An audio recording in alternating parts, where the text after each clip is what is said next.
What up, y'all? It's Michael Shawn, and I know you want to be a podcaster. You want a successful podcast. You want to give your views and opinions, but you just don't know how to do it correctly. That's why you got to hit up ShawnyScott.com. You want to be on radio, and you want to know how to build your radio career. ShawnyScott.com. She's done all of this. I've worked alongside her for years, and I will tell you the information that she can give you is on a value level that I can't even put a price on it. All you have to do is go to ShawnyScott.com. Your future, right now. That's it. Michael Shawn. Yeah.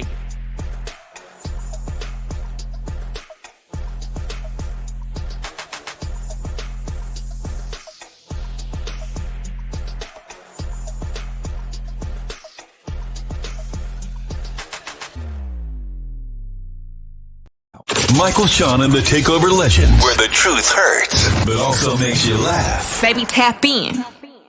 Tap in. Don't never stop if you want to be on top. Yeah. Low waist, fat, baby, tap in. Oh, I'm going to tap in for sure. Tap in. Yeah, y'all. We done made it to another motherfucking Friday. Ladies and gentlemen, the biggest day of the week. I even say Friday's bigger than Saturday, because when Saturday, after you wake up Saturday, is Sunday. You know the next day is Monday. Friday, you realize you got 48 hours of just nonsense. You just get to do what you want to do. So we have made it to another Friday.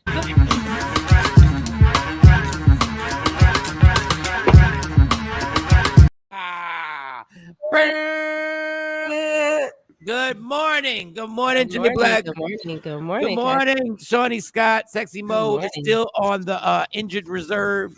She's we'll get her back in the starting lineup on Monday. Hopefully, she's trying to work out her quad injury. Always so lying. Why are we always lying? She's rehabbing right now. She's in the gym rehabbing. Trainers say she should be ready to start for us by the playoffs. So we should have her.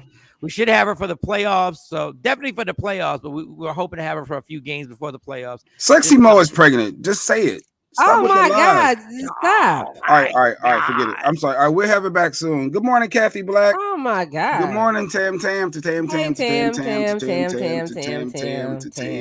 Pregnant. Mike, just keep what going. What age she at? Like, I don't know. That's why it's the complications. But anyway. Oh, yeah, she's a lot younger than me. Yeah, we are. Yeah. All right. Sometimes not things younger. Forget I me. guess it's Friday. It's Friday. Let's reset. It's possible.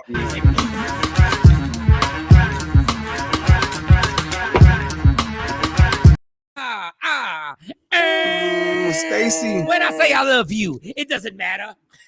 Because all it is chit chatter. Yeah. All right. So Jay, how was your night last night? Why are you wearing the same color as me? What type of when we popped on here? Bullshit is I know. Y'all are twins. When we popped on here, I said, "Do you really got on a yellow shirt? Yep. Like, that's what you doing." That's what y'all did. That was but Shawnee said your yellow is called lazy yellow. Lazy yellow? Yeah, she said the yellow that you got on. Somebody got mustard yellow. No, I said daisy yellow. Oh, daisy yellow. Oh, daisy. I thought it was lazy. Yeah. It was spring. It's spring. It's daisy like April yellow. Spring. I thought it was lazy yellow. No. Fit his lazy ass. I thought that was gonna be the match. Good morning, Shawn. Good morning, Jeanette. Hey, I ain't say good morning. Yeah, Stacy, Tam, Kathy, Day One Black, Shawn Robinson, J Black. How's your phone and mine doing after shenanigans on your phone? Yesterday. Yeah, Tan, don't bring up that. Yeah, please don't bring text, that up. He disappeared like a little kid yesterday over a like he left the show over something we ain't had nothing to do with. All right. I ain't even had nothing to do with that. Yeah, I was finishing up some spring cleaning yesterday. It was a really productive day. I was off work. It was just home with the family. It was good. I played around with my lawnmower because I told y'all I was thinking about this landscape and I ended up getting a little riding lawnmower. Check this out. I'm outside figuring out how to move it, how to go forward, how to go backwards, how to make it cut the grass, the levels. Jesus. Why did a neighbor come over and was like, "Hey, congrats on a new mower. If you want, you can do mine and I'll pay you." I'm on to something with this. Okay. I told you I could just start with my neighbors. I could start my own landscaping 2 days a week and I cut grass. That's a good hustle. That's another stream of income. Y'all can hate on me all y'all want. I don't Ain't care. nobody hating on you, Jay. We're not hating on you. I don't care what But y'all okay, go ahead. Jay Good morning, passionate. Amir. Don't Yeah, I'm nobody. go trying to ahead. tell you, it's a nice little hustle. Imagine you get like Oh. 4 or 5 houses at $40, $50 a pop twice a week. Or I Mhm. mean once a week rather. That's good monthly income. Okay, we'll go do it. Oh, now y'all go do it. But at least y'all ain't negative this time. Before it was no, you can't. We wasn't Why even you can't? passionate about it. You're more passionate about our response than we were about your idea. I wanted to hear what y'all thought, and then y'all all shot it down. And I thought it was because weird. you only doing. Jay. we said you're only doing neighbors. You're only going to do the neighbors thing. So why even do all that work unless you're going to expand the business and get the pickup truck that you're going to need? You got to crawl before you walk. I can't go right in getting flyers made and all that. I'm just trying to get a figure it out. business loan. You got good credit. Just get a business loan and set it all up, and What then up, you go Amir? from there. Hey, Amir. Good morning, Amir. What up, Amir? So Good you should morning, go do it. Marsha. Okay, she probably tired of that. Good morning, Marsha. What up, girl? Tam, Mike. How your girls feeling? Monty is the one. She made it to school today. Monty had to. She said there was a test that she had to take, so she seemed to be good. Autumn and Kayla stayed, so they're still laying in the bed right now. Yes. So you better check on them. Yeah, I checked on them 3 times yesterday because you know what their names are now. I call them. I don't even call them by the names. I call them snitches because they snitched to their mom. I'm talking about daddy ain't check on us because daddy thought y'all was sleeping. And the day before, when I did check on y'all, every time I checked on y'all had that look on y'all faces like I was bothering y'all. So I was like, okay, just text me when you need me. So now they're called snitching. So anything like yesterday, I posted something and they're like, Dad, why'd you post that? I said, because that was your pre-snitching stages. That's when you love Dad. Oh yeah, that was so cute. The little video. What is that? A dance recital? No, it was a father-daughter dance, and they were doing some line dance that I didn't even know they knew. Cute. I didn't know they even knew how to do that. I forget what grade they were in. I was like, why are they getting in the line? I said, where did they learn this? Then I forget their mom is the line dance girl at every wedding. So I forgot they had gone to a wedding down south. Shawn Robinson says, yo, Jay Black thought that grass was a haircut. He wanted to cut and shape up grass in the same way. I could do that. And Stacy, right? I need Jay Black landscaping shirts, Lady Q. I think I need some Jay Black landscape. I think I'm on a good idea. Jay Black landscape. I think I'm on to something. I really do. Y'all giggle. Watch. Wait till the summer. I'm not laughing at you. You are. Did they stop? I'm not. I'm gonna help them because I'm a like my job is sales and advertising. If I had a regular job, I would have been doing the guy that made the commercials. Yeah. So it's Jay Black's landscaping, the barber of grass. Yeah, and I'll produce your commercial so we can put it out on social media. The barber of lawn. The barber of lawn care. The barber of lawn care.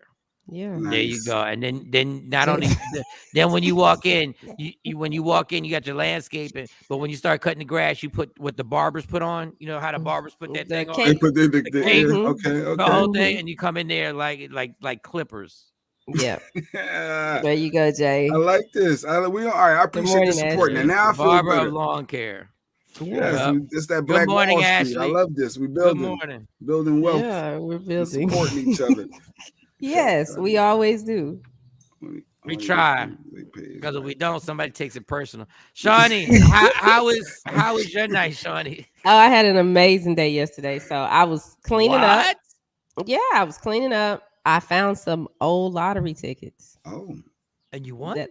I don't, buy them unless it gets like real big. Right. Like real big. So I was like, let me go to 7-Eleven and see what's on these tickets. And I had like a total of $8,000 that I won. Nah, I don't believe you. You won $8,000 on all of the tickets. I don't believe you. Are you serious? Yeah. Why you don't believe me? Because you'd have brought another wig by now. You'd have been in here with another wig. What? I don't spend all my money on wigs. Well, because they usually say you got like a year to claim your prize. Generally, yeah. So like last year, it was a time where it was up but the Powerball and the lottery were both like really high. So yeah, I had bought some. You gotta pay taxes on that. No, it's under $10. If you for real. You gotta pay taxes. That's under $10,000. No, you still got anything over 500. Because I used to win them lottery tickets all the time. 500, you ain't gotta do taxes. Anything more than 500, you gotta pay taxes. You ain't gotta do no taxes. You don't have to do taxes. Well, at least in PA, unless I'm wrong. You ain't got no taxes. Oh no, you're good. Yeah. So yeah. That didn't. What you talking about? Nah. That didn't even change in your tax bracket. Whatever taxes That you already paid. That's a massive chunk of change. What are you talking about? That's gone in one day in my life. That's gone in one day. If it ain't 10,000, you ain't got to claim it. You're good. Now you gonna have me Google. Go Google it. Wait a second. That was the tickets all together. Like you won some money on this ticket? Yeah, it was all of them. It was like about 12 tickets. Damn. And I was gonna throw them away, and I was like, nah, let me go down to the 7-Eleven. That's weird because I did the same thing. I found some tickets and I went to the 7-Eleven and I checked them out too, but I ain't win that. But just in case, because you don't want to be that ass. You don't want to be that asshole who throws $10 million away or even 700,000. Stacey Mitchell, 142,000 more. She needed 150. So is she already? Well, actually, I still need 150. I think I'm gonna up it to 300 and do a Kickstarter. And April Fools, I actually won $16 on my life. Oh, it's April Fools Day. I forgot to shout it out. And I had it in my notes. Wow. April Fools. So you did win. You just didn't win that amount. I won $16. That was $16. Oh shit, right. Jay Black. April Fools. We don't believe in that landscaping shit. We were just trying to. We don't believe in that bullshit. Yeah, they got you. See how they do me? April Fools. They don't believe. They don't believe in your shit. Ain't nobody helping. Fuck them t-shirts, Lady Q. Don't do them t-shirts for his ass. Bad back charging for them t-shirts. She do. You got at least pay for materials. What? Yeah. Gotta pay for materials. Yeah. Jay Black, when you Kathy said, Jay Black, when you say landscaping, we expect you to plant flowers, make a nice design in our yard. Just cutting grass and weed whacking is slightly different. They charge me $60 for my yard. Texas is a big grass cutting state. Jay Black, she's saying you're not built for this landscaping life. You're not about that. Okay, I gotta change the words because you're right. It ain't landscaping because I'm not. You cutting the grass. I'm cutting the grass. Is it just long here then? Right? This long. No, you are just cutting the grass. You're not even caring. I'm just a grass cutter. That's what it's gonna be called. I'm just gonna tell you. In Texas, is different. In Jersey, they just they cut my mom's grass. All they do is come in there with a big ass lawnmower. No, a big ass ride along that it's like. That shit takes all of like 10 minutes for them to do the grass. Somebody was like, goodbye. They don't do the bushes and stuff and like trim the hedges or anything. My Hispanic Mexicans, y'all don't touch them motherfuckers. Really? Well, who does the shrubbery and stuff? My dad used to do that shit. My dad used to be out there. My dad, first of all, when my dad started doing the shrubbery, even though I didn't even know that was a word, I'm just going to use it because it feels like I know something. But my dad, when he first started doing the bushes, when he the hedges, he would fuck them things up, yo. Them shits would be like baby bushes after he got done. When he trimming them. Oh, he wouldn't stop trimming. It would just go down. But then when he got nice with it, I said, okay, Dad. My dad got nice with it. I was like, he was doing all types of making the bushes have different designs and all this other stuff. I was like, all right, I don't do all that. So I can call them for tips because I got that thing too to shape them up. I have that for the bushes. I got that. Yeah, I do that with the bushes. So that's not bad. I'm cool. I'm cool with that. But I'm really gonna look into it. But in Jersey, all they do is cut the grass. Unless you ask, I think that's extra. So you might. It is extra. It absolutely has to be extra. Of course, you cut the grass and you weed whack. That's standard. That's it. That's what I cut the grass and you weed whack the edges. That's all you need. That's it. That's all I'm doing. That's all the services right now that I would be offering. As my grandfather would say, that's died. That's died. That's it. But that was my day. That was Shawnee's day. So Shawnee did not win $8,000. She only won $16. She only won $16. That's a half a tank of gas. That's a half a tank of gas. Yes, I realized that these prices, even though I don't really give a fuck about these prices, everybody's overreacting to them. But yes, I did put $25 in my tank, and I said, "What? That's it?" I said, "Oh shit." Yeah. I said that means going to New York or taking a long trip. I don't even want to know. Joey B announced yesterday that they opened up the reserves and the prices should be starting to come down for a little bit. So Joey B is on the case. I know you never want to give him credit for nothing, but he's helping out. He just made an announcement yesterday. Such a goddamn scam how they do. Oh, we got to turn the prices got to go up because of what? Why? Nobody wants to explain why. What is the philosophy behind this? Yeah, why are they going up? I just think y'all turn it up like that every once in a while. Shawnee, did you freeze? You froze? Oh, you moved. Did I freeze? Yeah, you was freeze tag right there. How did you stay that still? You ain't even blink. Because she wants you to see her outfit. Like, I don't know what's going on with her. She trying to impress her new dude. She trying, I don't know, if they going through something. She trying to find a new dude. Why? I don't know. I'm watching. Nigga. Really, Jay? Oh, I mean, so you say sometimes females get done up just for themselves and they want to get done up. So. Damn, Jay. His assumptions are amazing. Like he goes all around the block. I don't know if you're trying to impress your man, or you're trying to find a new man. I don't know if you're going through something. What the fuck? Jay messy. Jay be starting shit. I don't know if you about to take your life and take pills after the show. We might want to watch you. Like what? What are you talking about? My bad. He couldn't just say, Shawnee, you look nice today. He couldn't just say that. You sound like my wife now. You just don't know how to give a compliment. You backhand compliments. You look nice. Yeah. But I'm dark skinned, so I understand. If I was yellow, it'd be different. No, he's DJ speculation. Like he speculates everything. Crazy work mom 2.0. So that I'm out here in the streets making delivery. What you door dashing, crazy mom? Is that what you're doing? Oh, I ain't mad at it. Doing? She's making deliveries. Yeah, she's making deliveries. I'm hoping that's a DoorDash. I hope you ain't, making delivery somewhere else, doing something. All right. Let's get into this ridiculousness. I'm trying to think. It's Friday, so we don't really want to yell at each other, even though it seems like y'all like it when we yell at each other. They do. They like want somebody to yell at him. Come on here, starting shit.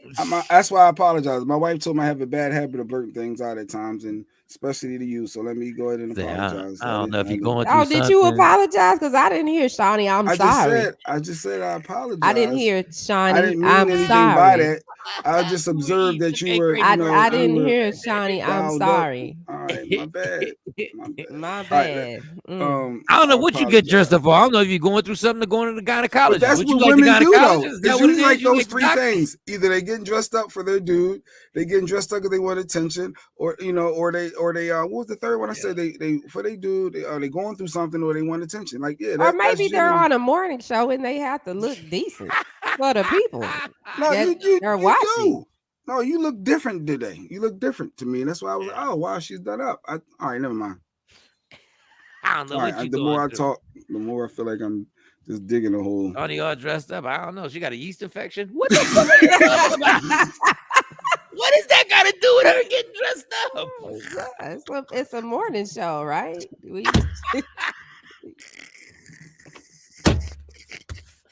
I don't know where Jay goes. He just be pulling. It's silly. It's Friday. It's silly. We just first of all, what you have right now. Now, Shawnee, I've been around this about the last 15 years of my life. You got light work. I remember being at that station in Philly where these assumptions went all the way left. Like it didn't matter who the person was. Lord have mercy. Goodness, Jay. All right. Boundaries matter. Reach your shirt. Boundaries matter. Touche. Boundaries matter. Oh God! I'll put your favorite picture up here. All right, I'm done. I'm just gonna tell you that boundaries matter. Lady Q is a marketing beast. Yeah. If I see that picture of Will Smith with that damn boundaries matter shirt on, every time I see it, I giggle out loud. Yo, I was like, y'all motherfuckers. Hey, she put it up there like, hey, Will rocking the shirt. Matter. Yo, I didn't even know they had a new one. They got the OJ murder scene, like the actual scene, and it says they got them with t-shirts on that say boundaries matter. Respect. I was like, oh shit. Oh, God. I said the marketing department for Lady Q and Jay Black is vicious. They don't give a damn. Oh God. Facts. They got him. Thank you, Shawn. You look nice, Shorty Scott. Yeah, she does. She does. She does. Trent said it. Thank you for the research department. What? Yeah, I guess she's thinking the research department. Oh, you thinking the research department ain't even awake because yet. She said, no, he up there. He said, Shawnee Scott, Jay Black is sorry. But Jay Black needs to say it. He needs to say the words. He can't just say, my bad. Uh-oh, here go Kathy. See, this is where Jay Black's fucking chauvinistic ass and got people picked up. Chauvinistic. Thank you, Kathy. Guys, what's wrong with dressing up to look good and feel good or to impress a man? Do y'all want us to look like shit? See, we then y'all will talk about how bad we look. We damned if we do, we damned if we don't. And we are. We damned if we do, we damned if we don't. Hey, Kathy, please don't say y'all. Don't say y'all. I ain't had nothing to do with that. Don't drag me into that. I didn't have anything to do with that. That was literally Jay Black was a solo artist and he released a single. Where were you going? You was about to start on something. You was about to get some topics going. These motherfuckers got a video of people running out of the Ukraine from Russia talking about boundaries matter. They got t-shirts that say boundaries matter. Respect them. I said y'all ain't got no. Y'all got no chill. The people are running for their lives. Yeah, boundaries matter. Oh, you're an idiot. I said the t-shirts are dedicated to Putin. I said, what? Yeah, y'all ought to do them in those colors because everybody's selling them shirts, the Ukraine colored shirts. Ukraine color? Yeah, do one in the Ukraine colors and say boundaries matter. You say boundaries matter, respect them. Just put Putin in little letters at the bottom. Putin. I don't know what the fuck. Dude, they selling the hell out of them shirts down here. I'm like, I need to get on the corner and sell some shirts. That shit is hilarious. All right. Link out just in case. I'm trying to think of what we can do something fun to start it. Because we got Will Packer. You know, the saga continues with the Will Smith. The saga is like a soap opera now. It's a soap opera. The slap heard around the world. What's the latest update? Days of Our Smiths. It's the soap opera where it's just like on our last episode, Will released an apology on Instagram, but turned off his comments. Dun dun dun. Did the Oscars ever announce what they were doing? I know they was meeting yesterday, right? Did they never announce it yet? They don't know what the fuck to do. They just like all they did was they had a meeting and called Will the N-word like 30,000 times. Like, allegedly, they just all took turns calling him the N-word. They said, "Don't tell nobody. Whoopi's not here yet." Well, it came out that they lied. They ain't try to kick that man out of the thing. They lied? The Oscars. Yeah, they lied. Well, the Oscars act like they got ushers. They ain't got no ushers to go up to him like the movie theater. This ain't the AMC. Excuse me, Mrs. Smith. We're gonna need to remove you from this table. But they did say Chris Rock could have had that son of a bitch removed. The cops was like, "We ready." The cops wanted that smoke. They wanted that. You know how them damn fucking cops are. They couldn't wait to embarrass Will out there. And Chris Rock turned it down. You play the Will Packer clip if you want. Just Will Packer explaining. And if y'all are on here, y'all not gonna be able to hear Will Packer. I'm not mad y'all on the IG Live, but if y'all would get on YouTube and go to Media Room 360, y'all can hear all the clips and all that good stuff. All right, here. Shout out they were saying, you know, this is battery was the word they used in that moment. They said, we will go get him. We are prepared. We're prepared to get him right now. You can press charges. We can arrest him. They were laying out the options. And as they were talking, Chris was being very dismissive of those options. He was like, no, I'm fine. He was like, no.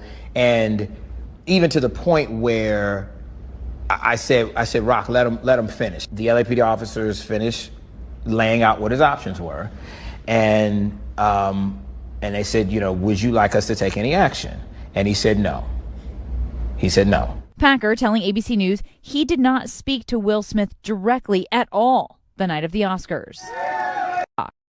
They were saying, So I'm going to tell the world something right now. I want the world to listen right now.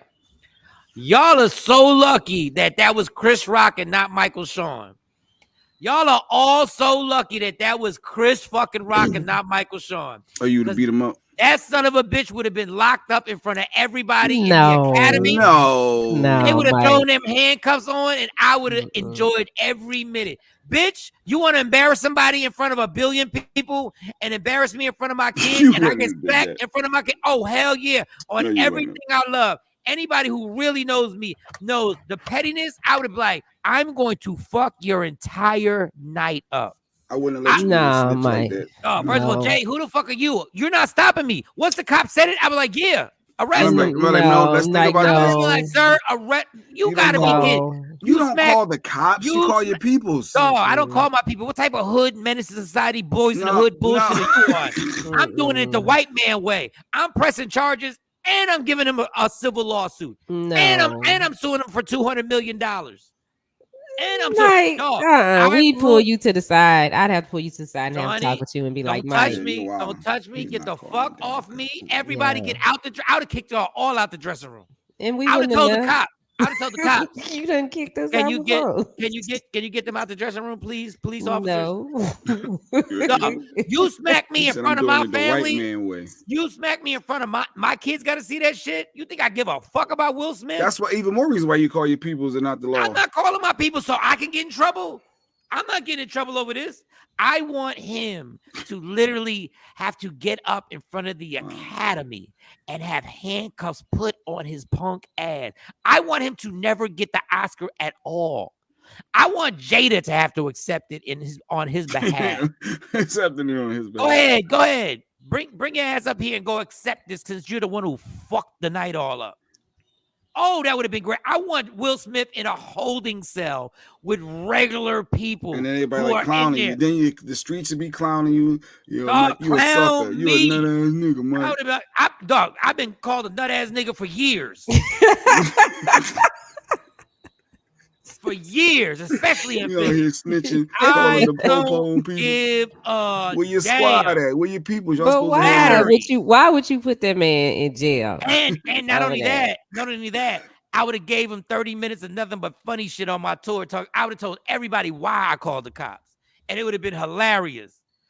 They said he's actually defending Will on tour right now. He's telling people to chill and like he's not allowing people to talk trash. No, the video I saw, actually, he said he just is processing it. He says, so I don't have anything right now. I would have laughed and I would have giggled. Yes, he's locked up. The bad boy is locked up. Bad boys is locked up. Oh, Mike. And he got to sit there in that holding cell. And I want to know, and any connect that I got with the paparazzi, because everybody got there. Every agent has a connect to the paparazzi, and I'd have been like, call the paparazzi and let them know what jail he's going to, because I want all the cameras. I want all the I would have tortured his ass.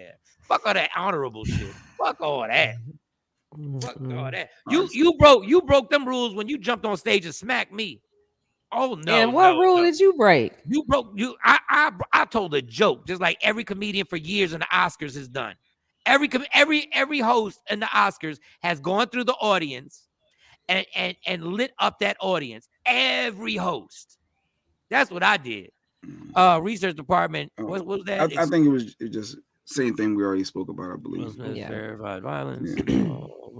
Because he just reiterating. Sometimes the research department like that. Ooh, and you don't think I'm getting my $200 million from him?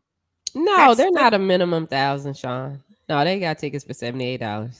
But they say someone as high as $8,000. He didn't even talk about it. I need that. Well, some are that high, but they got like the $69, $78 tickets. Dude, this is ridiculous. My mom called me. My mom, right? And says he's coming to Philly in July. Yeah, Mir, he's a sucker, man. I'm like, are you kidding? Damn, Mike, tell him how you really feel. Hell yeah, Mir. See, he's going to jail. You're going to jail. You going to jail, Will. So and you know how crazy it is to go to jail with that? Because when you wear that suit to the suit that he has on, when you wear it to the Oscars, is dope. But that suit is whack in jail. Like when you walk in there, they're like, "Where the hell, Will Smith? What you doing here?" So my mom hit me up and said she wants to go see Chris Rock. Oh, I want to go too. I said, Mom, before you get all hyped up, he's not talking about Will Smith. He may, you never know. But then she was like, she said, but it's in July. He might. I said, well, you true. He might get together. They want to go to the. I don't know if it's just the Chris Rock thing in July or is it the Chris Rock and Kevin Hart. I believe it's Chris Rock and Kevin Hart. When I looked at the tour route, I don't like going to see comedians. So I'm probably just paying. As a comedian, you don't like seeing paying to see other really. comedians? I get bored. What part? Like usually it should inspire you. I would think other comedians to see the timing, the delivery of the joke, the setup, the payoff, how they circle back. Like I went to see Chris Rock in Fort Worth, Texas when he was out there, and I ain't stayed for the whole show. I've always wanted to see Chris Rock. I want to see Chris Rock. I really don't want to see Kevin Hart because I like to watch his on TV, but I've always wanted to see Chris Rock in concert. The only comedian that I did sit through the whole thing was Kevin Hart. With the tour, he did a tour with the Round Stage, and then it was a tour before that he did. Yeah. So I stayed for that whole thing. Well, he got me the ticket. I was literally in the front row. He got me the tickets. Yeah, he got me the tickets. I was like, I'm in the front row. That don't count. I thought you saying paying support. Yeah, and then you went to see Kevin Hart here. Yeah, twice. Like he got his tickets twice, but and I stayed. Like out of respect, I'm not gonna get up. And he was funny. Like he did a good. I'm not saying Chris Rock isn't hysterical. I just get irritated that I'm not on stage, and I just start. I'm like, I'm cool. But I love watching like the first 20 minutes because I love seeing the reaction that the crowd gives the comedians, and I love when you got that much momentum and the crowd is with you like that. I love seeing where the comedians start off from. Like where they go, because when you got that much momentum, sometimes in actuality, you got to pace yourself because the crowd got you hyped. Yeah. So you ready to go, and you got a whole routine. Rodney coming to the to Met in Philly. Yes. Oh yeah. Was it April? I think it's May. It may be May. Yeah, me and Jay Black will be there. Yep. And Rodney gonna get you on stage. Ain't that right, Rodney? We'll be there. We'll be in effect. We just don't send no text messages, Rodney. But go ahead. Jesus Christ. For those who don't get that joke, Rodney sent a text message. All right. It didn't work out. You're welcome. I seen Cat Williams. I performed with Cat Williams, actually. I forgot that I performed with Cat Williams. Yeah, I opened for Cat Williams in 2000, and I forget. It wasn't even sold out. It was so early in the game for Cat. It wasn't even sold out. But yeah. You're welcome for the Boundaries Matter Research Department. Oh, wow. We got a Boundaries Matter research team, too, now. I love it. All right. I don't know. But you did. Kevin, I think you double dipping. I don't know. You first of all, we got to run that by Shawnee before you just start, Well, he can have multiple research departments for garments. Like, what are we doing? He got to run that by Lady Q. You gotta run it by you. The research department is your research department to begin with. You can't just be jumping off and double dipping like that. All right, so let's just do this. So Will Smith, I'm just gonna let y'all know I would have called the cops on him. So all right, and I'm dead serious. Oh, you know what? Look at what I found online yesterday. Because I mean, you talking so bad about I brought tickets in February. Will Smith. Open the public. And I was doing some research of my own. Your own research department. That is crazy. Look at what I came across. Yeah, I remember that. That was the old school concert. It was raining. Yeah. It was raining today? It rained a little bit. It was raining outside, but yeah, Will killed it. So if he would have slapped you in the mouth that day, he was gonna call the police? Oh, absolutely. No, we would have just fought. Like if he would have slapped me right there, we would have just been fighting. Oh God! But he was, that's the Will Smith that I know. That's the Will Smith I thought I knew. Yeah, he was down to earth. Yeah, the same old guy. Super cool. Yeah, that's the one I thought I knew. I didn't know the dark side. What do you mean? He probably still is super cool.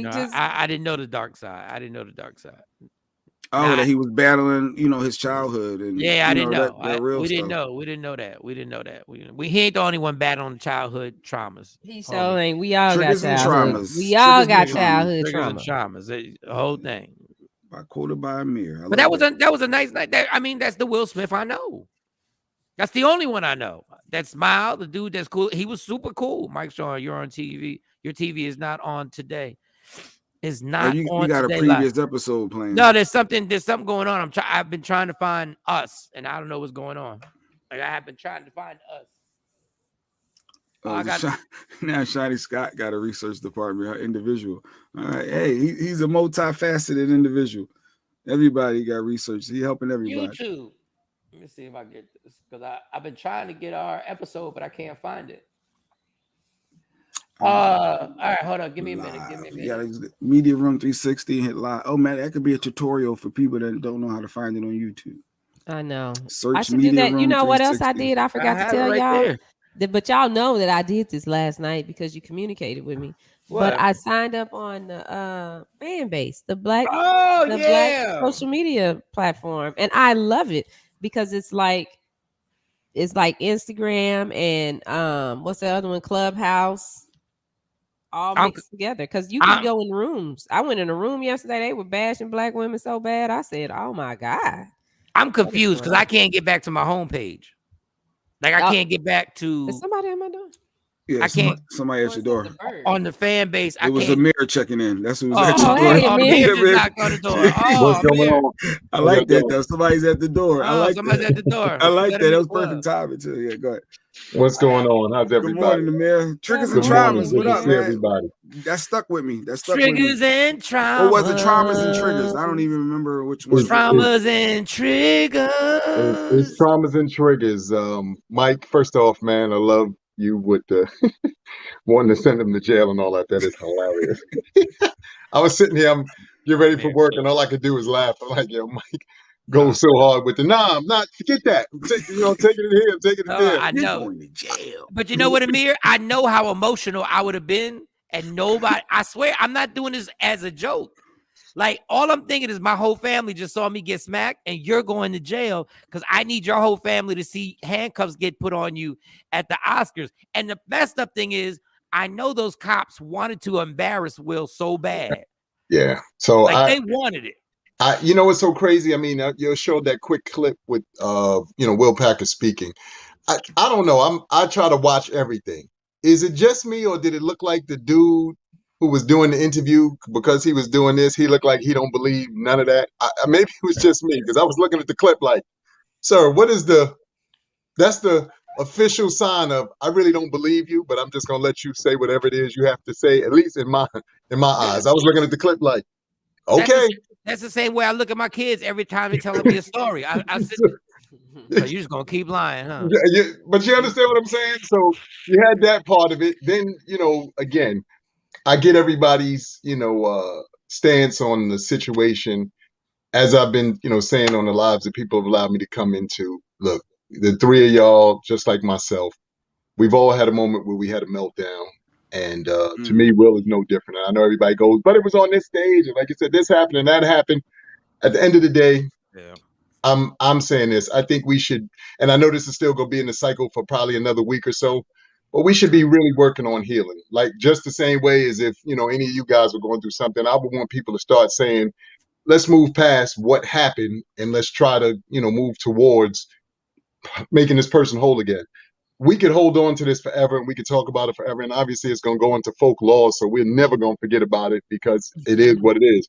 But I said, if we started talking about the fact that Questlove did win an Oscar, if we started talking about the fact that Will Packer was the producer and Samuel Jackson won his first, and all these other things that were great moments from the night, and forget saying, well, it was more because that was an isolated incident. It happened. It's like being at the family barbecue. You got that one uncle or cousin who stands up and acts crazy, and everybody goes, go on, take him in the house and let him sleep it off, or whatever the case may be, and we get back to partying. We got to start doing the same thing amongst ourselves. And I think Will Smith, I want him to heal too. After he does his 40 hours of community service, Lord, Mike. and he'll see his probation officer once a month. And after he has to do all that and pay restitution and the money that you got to pay. And I need all the petty shit. Like I need him cleaning a park. I need him actually cleaning a park, picking up trash in the park. And I'm there. Like I'm sending my people there to put them on it. Just to watch. Just to video it and so we can post it on IG. Like post it now. It would be everybody would hate me because I would never stop. Because we're never cool in history. Me and you are never cool. I'm torturing you and your wife. You think I made a joke about it and I didn't know she had alopecia. Now I know she has it. Now I'm going for her neck knowing that she has it. I would be so distraught. Like Chris is better than me. I would have had to cancel that Monday show. Like the show that he did after that. You wouldn't cancel your check. I would have canceled one show. Said, let's push it back a little bit. And then once again, Chris Rock's better than me. Because even if I didn't have any material written, I would have done what Dave Chappelle does. Dave Chappelle ain't got to have no. Dave Chappelle just goes up there and will talk. And will just let you know what it is. So Chris Rock, I am super impressed about how adult, how respectful you are, how you see the bigger picture on them white cops really wanting to embarrass Will Smith in that audience. Because I would have been part of it. And Mike, like you said, I mean, you got to think about that. Unfortunately, with the climate of the world, just in general, you know, they're embarrassing us and we're not stars. So like you said, imagine what they might have tried to do, you know, in Will Smith's case and, you know, really turn this thing into something super ugly for all of us, because now we'd be looking at it like, come on, that's unnecessary. You could have just escorted them out, blah, blah, blah, blah, blah, blah. All the extra isn't necessary. And I know everybody, like I said, it's an assault. So the one thing that, you know, people think is I'm condoning. I don't condone what happened, but I do understand how and why it happened, because as I said, you're talking about a man who, for the better part of his, but for the better part of his career, stop making excuses for him, Amir. No, hold on, Mike. For a better part of his career, he's been perceived a certain way. And the reality of it all is, because of perception, everybody goes, well, he's a public figure. Look, I don't care whether you're a public figure. I don't care whether you're a basketball player, and y'all know this because I had a brother who was a basketball player. I don't care whether you're a musical artist, whatever. You're a human being first. It just so happens that your talents allow you to move into a different space and spectrum, but you're a human being first. And what we got to stop doing is acting as though each and every one of y'all are human beings before you become these personalities that the world becomes enamored with. You're a human being first. And we stop treating people like human beings, and we keep starting to treat them like they're spectacles outside of themselves. They're still human beings. And if you push the wrong buttons, or if you set somebody off, or I saw something today, somebody had a really nice meme that says, it's not people that trigger you, it's your traumas that trigger you. So as I said, we got to learn how to heal from our traumas. This is no question about that. But it also doesn't make sense for us to poke fun at people who you already know have certain traumas, because the result of how they react once you put them in that space, you can't, be mad at them about that. You put them in that space. Will, they got videos of Will going in on people on the Arsenio Hall show. So you did the same thing, Will. You did the same thing to band members, and the crowd went, ooh, and you were like, and literally, this is what he said. Oh, come on, y'all. I'm just joking. That's what he said. He talked about the dude not having hair in the band, joked about him, and the Arsenio Hall crowd was like, oh, why are you doing that? He's like, I'm just joking. Anyway, I mean, Will is Will. I'm just saying he would have went to jail if I was there. I'm not this whole, the funny thing about celebrities is they want to be treated like regular people when they fuck up, right? But in real life, they don't want to be treated like regular people. They want the exclusive treatment that they get when everything's all good. But once they fuck up, they go like, hey, I'm just like you. You ain't been just like me for 15 years, homie. And you wasn't just like me for these last 15, 20 years. You know the treatment you get in your life, you love it. You love being special. You love being treated special. And you endure it. And you get used to it. But once you fuck up, you want to be just like me. Nah, dude, you're not just like me. President Obama knew that. President Obama knew I'm not just like y'all. I can't do what y'all do. He knew, and trust me, he's had trauma too in his life. Just being called a monkey, his wife being called a monkey by the public and by other people, and being told he was a liar in front of Senate while he's doing a speech, and he held it together. So Will, stop it. Stop. No, I agree with you, Mike. But I'm not doing all this. No, but just like anything else, there are certain people who are capable of handling things differently. When we try not to talk about it, we try not to bring, like you said, nefarious things into the game. I always say, okay, let's look at baseball. Jackie Robinson, like they said, he was the perfect candidate to break that barrier because he was a man who obviously had the ability to control itself. You couldn't have asked Bernie Mac if he was a baseball player that had broken the color barrier in baseball. He would have been smacking dudes around. You understand what I'm saying, Mike? And that's what I mean about this soft, and we are soft. Nobody has more trauma than what Jackie Robinson went through. I agree. And that dude, except for maybe Bill Russell. Except for maybe Bill Russell. Bill Russell. Jackie Robinson, Bill Russell. Yeah. Like you said, those guys. Hold on, think about it. Muhammad Ali literally had every reason to smack the shit out of a reporter for the stuff they said to him. Yep. So this is what I mean about us. And I say us, I mean our generation is so much softer than what these guys. Like, I get you got to deal with your trauma. I get you got to see a therapist. I get you got to talk it out. But you cannot be a child and react the way we'll react. And everybody go, well, it was a trigger. That's not how this world goes. But it is a reality that you have to consider. It's not a reality because guess what? My boss, this is another reason why Will Smith isn't a regular dude. Will Smith knows financially he's good forever. He's good forever. True. Me, on the other hand, I can't smack my boss. I know.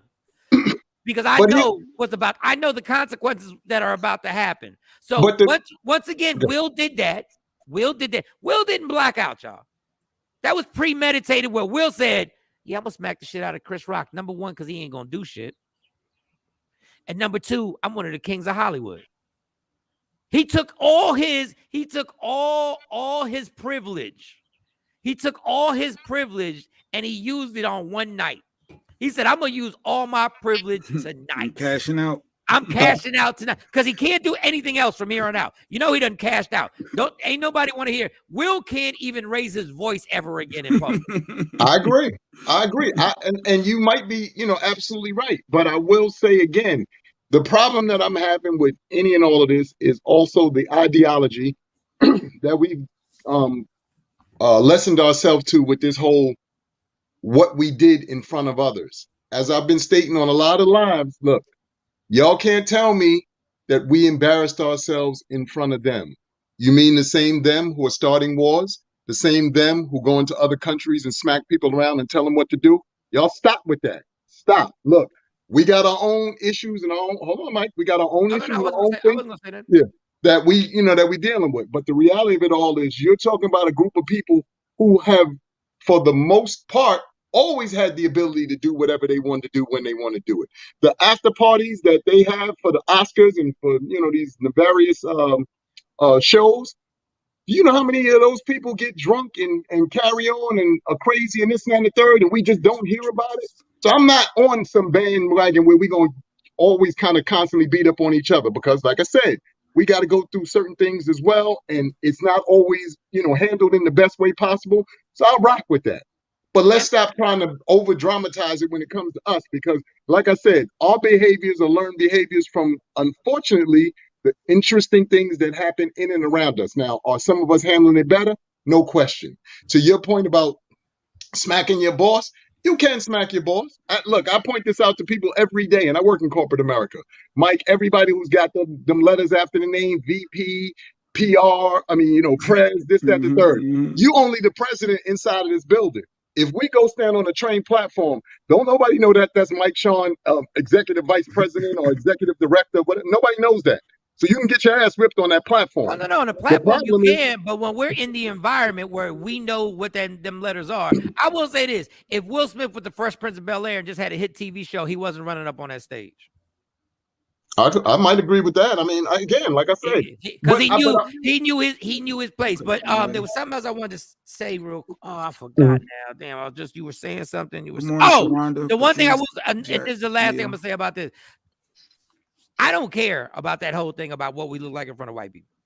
You don't care about that? How we perceive and how we look? No, how we act in front of because no matter what we do, we're always perceived negatively.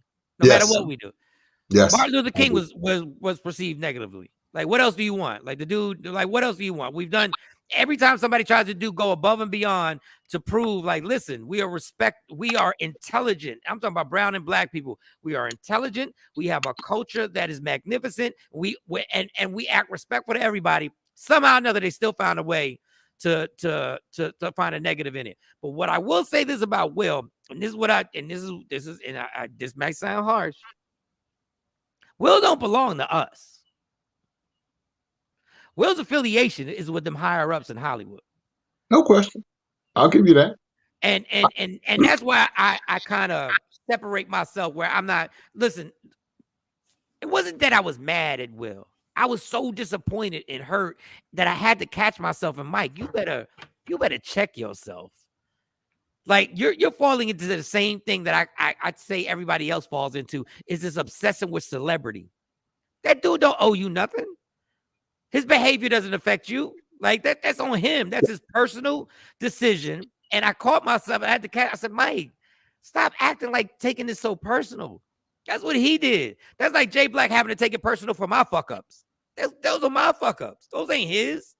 That's another grown man doing what he has to do. But so you don't think Will Smith belong to us? That's interesting to me because I feel like he does. He has a lot of community stuff that he does. I mean, he looked out for the whole cast. Wasn't that a black cast for King Richard? Like he didn't have to pay it. Like ain't that like looking out for people? The people who were doing the movie are filthy rich. He did that because he just felt like doing it. It was a nice thing. He paid for lunch. You're going to put a stain on every. What about the other stuff? I'm sure he's done other stuff. You can't say he don't belong to us. I think you know what? I think to both of your points, and this is, again, people start feeling, weird.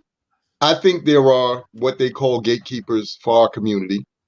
And, I'm not going to single out anybody, but I just think that there are people who are put in place, in my opinion, who, because of, like you said, not only their status, but, because of their body of work and because we've grown up with them, we feel a certain way about who they are and what they've meant to us on a personal level. I shared this on JP Justice's thing. And, again, like I said, I don't talk about all the stuff in my life, but my brother-in-law happens to be Dougie Doug. And Dougie Doug? Yeah, it's my brother-in-law. I heard that name. Do you know I auditioned for his role in the second Cosby Show? So, again, I don't talk about everything because then y'all will be like, what? I mean, a lot of stuff. Doug, that dude is so hilarious. But I bring it up because I'll never forget. I had a conversation with him one time, and I was, asking him, just about for business and so forth and so on. And it wasn't a deep conversation, but he did go on to tell me. He said, Amir, Hollywood is weird, like very weird, not a little bit weird, very weird. And once he put it to me that way, I mean, he did give me some, some stories and stuff. But like I said, I won't get into that because that's his stories to tell. But it made me look at it differently, and it made me come to the understanding. And that's why, I'm sharing this with you guys and sharing this with the audience. Like I said, those people are put in situations where, fortunately, unfortunately, sometimes the price of fame is a little bit deeper than any of us can begin to imagine in their case, which is probably why some of y'all aren't the stars that you hope to be or want to be, because your moral clock won't allow you to do certain things. And like I said, I'm not naming anybody. I'm not picking on anybody. I'm just giving a generalized dissertation here about it. But I'm saying that because, again, the pressures that apparently some of these people are under, because we've seen so many of them snap at certain points. And I would like to believe you have to snap after a certain amount of times where you've been asked to do some things that probably for your moral compass aren't good for you. You know what I mean? Like I said, I'm not, picking any names. I'm just telling you, you got to think about that and add that to the mix. Even for our sports figures, I know everybody hates it, but the LeBrons of the world and the Jordans of the world, if y'all think they're not gatekeepers for certain situations, you're fooling yourself. And like I said, I've been saying this the entire time. When Shawnee and Jay Black talk about it, they talk about Hollywood like regular people. And that's not a regular world. Yeah. They are gatekeepers. They are higher ups that these people have to answer to. There are people who control that situation that we'll never know who these people are because we're not part of that world and we've never reached that level of success. But they come see you. You're not going to be the biggest star, one of the biggest stars in Hollywood, and not get a talking to. It just goes with the territory. And like I said, I don't mean that as any knock to those stars, because then, people I know have come back and they said, well, Amir, then you saying they're not talented. I didn't say that. I said that there are other situations that they are liable to have to, like Mike just said, answer to. in order to kind of keep certain things, going for themselves. Which is why, if you think about it, how many of these same people have you seen, quote unquote, falter, fall, have a meltdown like Will did, and nothing seemingly happened? Y'all think, like you said, if this was any of us, the fall from grace would be forever. We feel like we free falling. These people, it's a moment, it's in the cycle.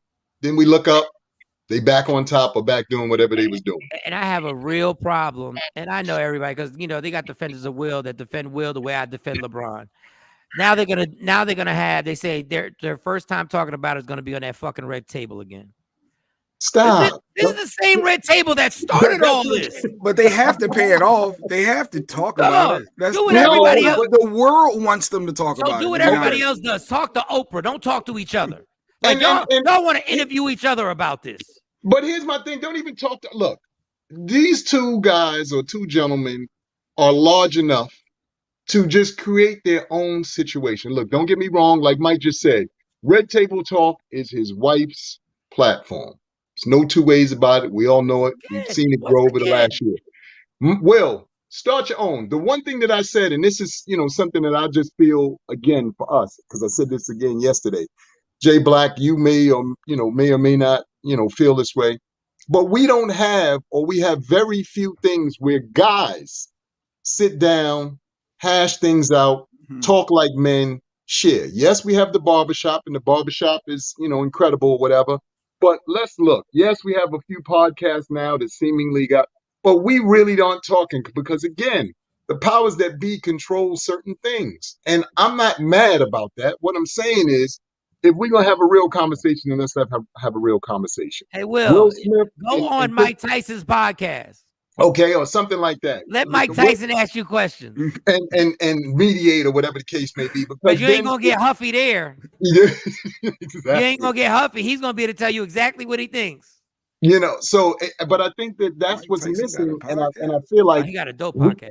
We don't have enough of, like I said, to me, platforms of that magnitude for us. Because, again, we've been taught to, keep our feelings inside and, all this other interesting stuff that in theory is wrong. If you don't talk about it and you, like I said, bury it, at some point it's got to come out. You just don't know when that's going to be.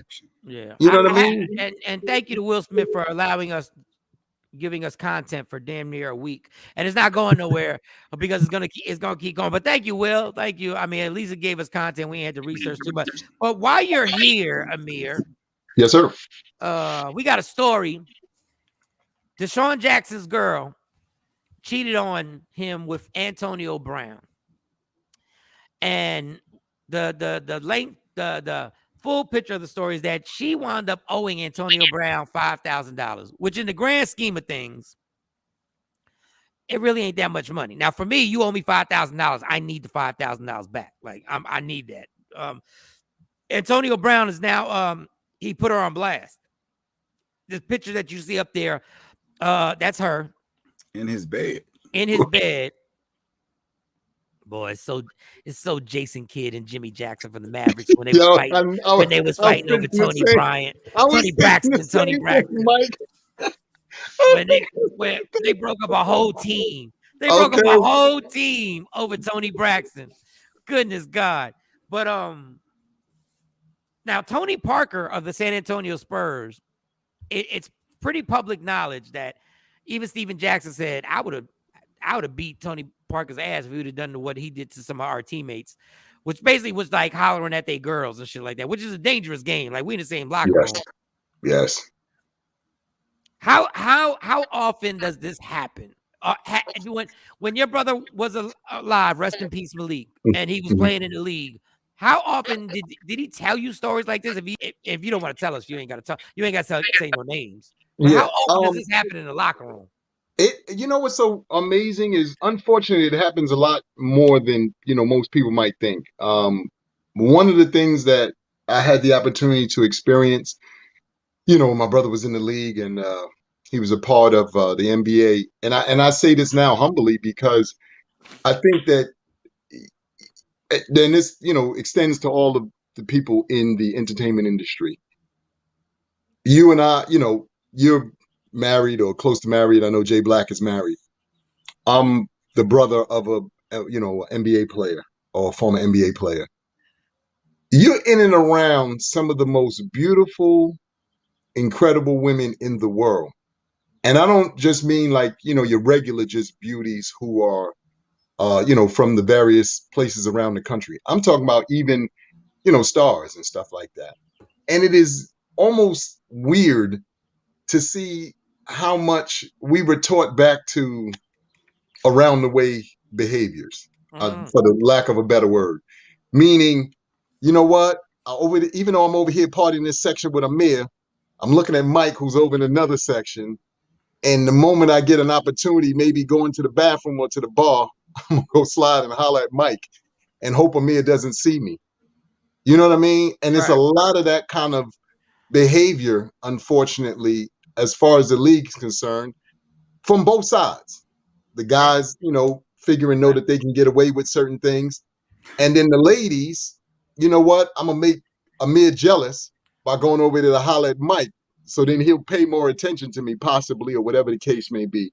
So it happens a lot more often than you may think because of the mentality of the people involved in those moments. I try and tell comedians, I try and tell radio personalities, I try and tell the athletes that I do know. Dog, you have to admit to yourself when somebody's letting you smash them out simply because of who you are. Like, you got to be honest with yourself. And cats, when they start getting famous and start getting some money, they stop being honest with themselves. They actually believe that they're this person. No, you're only this person because of what you do now. Like, people are like, oh, she's only with you because you're on the radio. Yup. Yeah, Mike always said that. But Mike, surely is on you because you. So just because you're on the radio. Yeah, I know. I know, and I'm not gonna forget that. Like, and once you get lost in this thing, once you get lost in this whole, oh, they with me because I'm this, and they with you because you catch a football and you make a lot of money. Yes. They with you because you're really funny and you performed in front of like 4,000 people and you killed it. And they assume no matter how much money you really got in real life, they assume because they see you on that stage that you got millions. Like, people assume a lot of things. Is that why he's suing her back or won his 5,000? Because you would think, well, he got that. Why are you worried about 5,000 for? Number one, he tried to expose her. Number one, that's number one. He trying to expose her because he probably caught feelings for her. And number two, Antonio Brown's notorious for this. Antonio Brown, the reason why he got in trouble with the NFL and got exposed for having that fake vaccination card is because he wouldn't pay his chef. He wouldn't pay his chef the money, so his chef's a snitch. You know how cheap, I shouldn't say cheap. These guys have a reason to be protective of their money because ain't nothing worse than blowing $30 million. And like we know a few athletes, even an athlete Jay Black worked for who was cheap as fuck. But I understood. I got it. This career is only lasting 4 or 5 years. So you want to hold on tight to all the money. Sharonda Rogers said, yes, I know those type of scenarios all too well. Like, guys, y'all got to be real with yourselves. And I will say this. I mean, even though in some cases, like you said, they may initially become a part of your world based off of what you do. If you are a genuine person, though, they do go beyond what your personality is, meaning they do, genuinely fall in love or have a real affinity and affiliation for you because they realize, oh my God, you like you said, that your personality or persona is one thing, but as a human being, you something else totally different. Like I said, that time in my life, and I smile about it more so than anything else because of, a lot of things that I was allowed to or was privy to, at least in those moments. I think back on them now and I'm like, man, that was so crazy. Like, I'll never forget, we threw a party. I forget what club it was, but the two main characters from Players Club, the very fair-skinned sister that got into the fight, and Lisa, not Lisa Ray, not Lisa Ray, the one who got beat up, the one who got beat up, and the young lady who played Lisa Ray's cousin. Mm-hmm. They came to New York. And my brother was like, yo, I need you to go to the airport and pick him up. This is a true story. So I'm like, all right, cool. I go to the airport, scooping from the airport and driving them because we, the hotel they were staying in. I needed to get to the hotel. But I'm in the car, and in my mind, it's like surreal. I'm like, these two ladies from Players here in the truck with me, trying to situate it. It's so nice, and it's like, wow. So, sometimes your reality is surpasses even what you can imagine. Sometimes just based off of finding yourself in certain certain settings. So, Yeah, I mean, I get it. I just like these guys, and people do fall in love. There's the test. Everybody says there's a test. A chick is messing with you, right? And she's like, "You're rich. Pick her up in a Honda Accord." Right? Honda Accords are nice. No. I love Honda Accords, but those are nice cars. But the girl has met you as the $50 million man, right? She's like, I know how much he's worth and whatever. She bad as hell. Just pick her up on a Honda Accord and then take her to Fridays, right? Then after Fridays, when y'all go to the hotel, take her to the Best Western, right? Just keep everything on a budget and just watch her reaction. Just check her and don't do it just for one night. Like, keep going for weeks. Everything we do is regular. We had Red Lobster. Nothing wrong with Red Lobster. You know what I'm saying? You testing the loyalty. I just want to see where you at, because when you jump into a Mitsubishi Galant and you still got the sparkle in your eye, I'm like, let's see how long this is gonna last. Like, give her the test, because when you put a chick in a Rolls Royce, of course she's gonna overlook everything about you. When you take her to the $10 million house that you have and you got 15 rooms and they're like, you can't even, the tour takes you 30 minutes when he gives you the tour, and you go to the movie room and there's a bowling alley. Of course, she's like, I'm in. I'm all the way. Take her to that 1-bedroom apartment, dog. Have a stash that you have a 1-bedroom apartment and let her believe that this is where you live, right? And just let her know, I'm just saving my money. I just want to make sure when I retire, I'm good. And have her sit there. And all you got is a 55-inch flat screen. That's all you got. And it's a 1-bedroom. That's when you really test. Let me see how long you can ride with this. We ain't doing nothing exclusive, girl. We doing nothing exclusive. No, I'm not renting out the movie theater. No, we're going to the movie with the general public. And you're not getting a large popcorn. Because dang, she can't get large. You better get a regular medium-sized popcorn. I'll buy my own then. Exactly. That's what I like, Shawnee.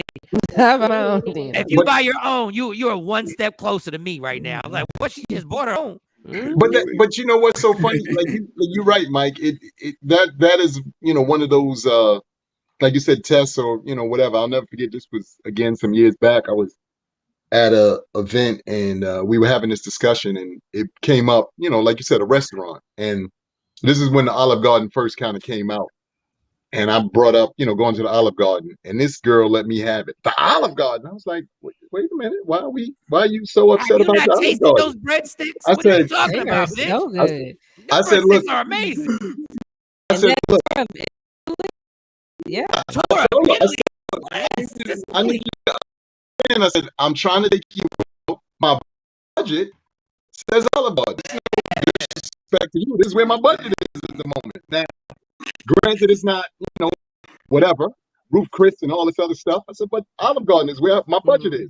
And she was like, yeah, but for first, and she went off. And we had a really great discussion. It was funny because it was a whole bunch of us, guys, girls. And as y'all know from, having me on this show, I let her have it. And the people who were there was like, I don't know why you picked the fight with Amir, because he's always got his way of making you understand. This happened to be 10 years later. She calls me out the blue, and she said, Amir, I finally tried the Olive Garden. It's actually really good. I said, see, that's the problem. Too many of us in our minds things that we think we won't enjoy. We don't think that we're capable of enjoying, and before you know it, now you have lessened your opportunities or things that you could really learn something from. We again got to stop that, y'all. We got to get back to what?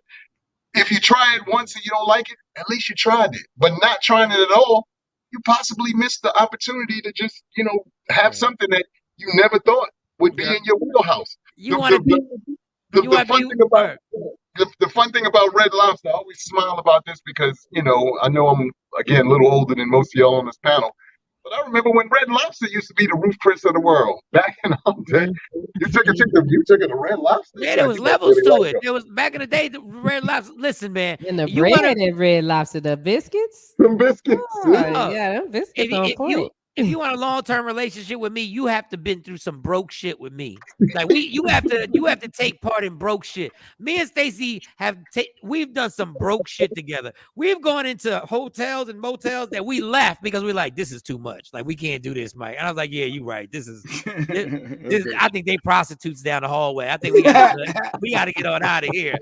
You got to take part in some broke shit. Like, we gotta be like, okay, but don't think you just gonna jump into my life and you gonna be first class exclusive from day one. No, I need to know regular stuff. We need to do we're gonna have some bad seats to the Mav game. How about that? We're going to the Maverick game. We may not be in the first level. Let me see how you act. Let me see if you got your lips spoke out. Talk about why can't we? No, because we can't.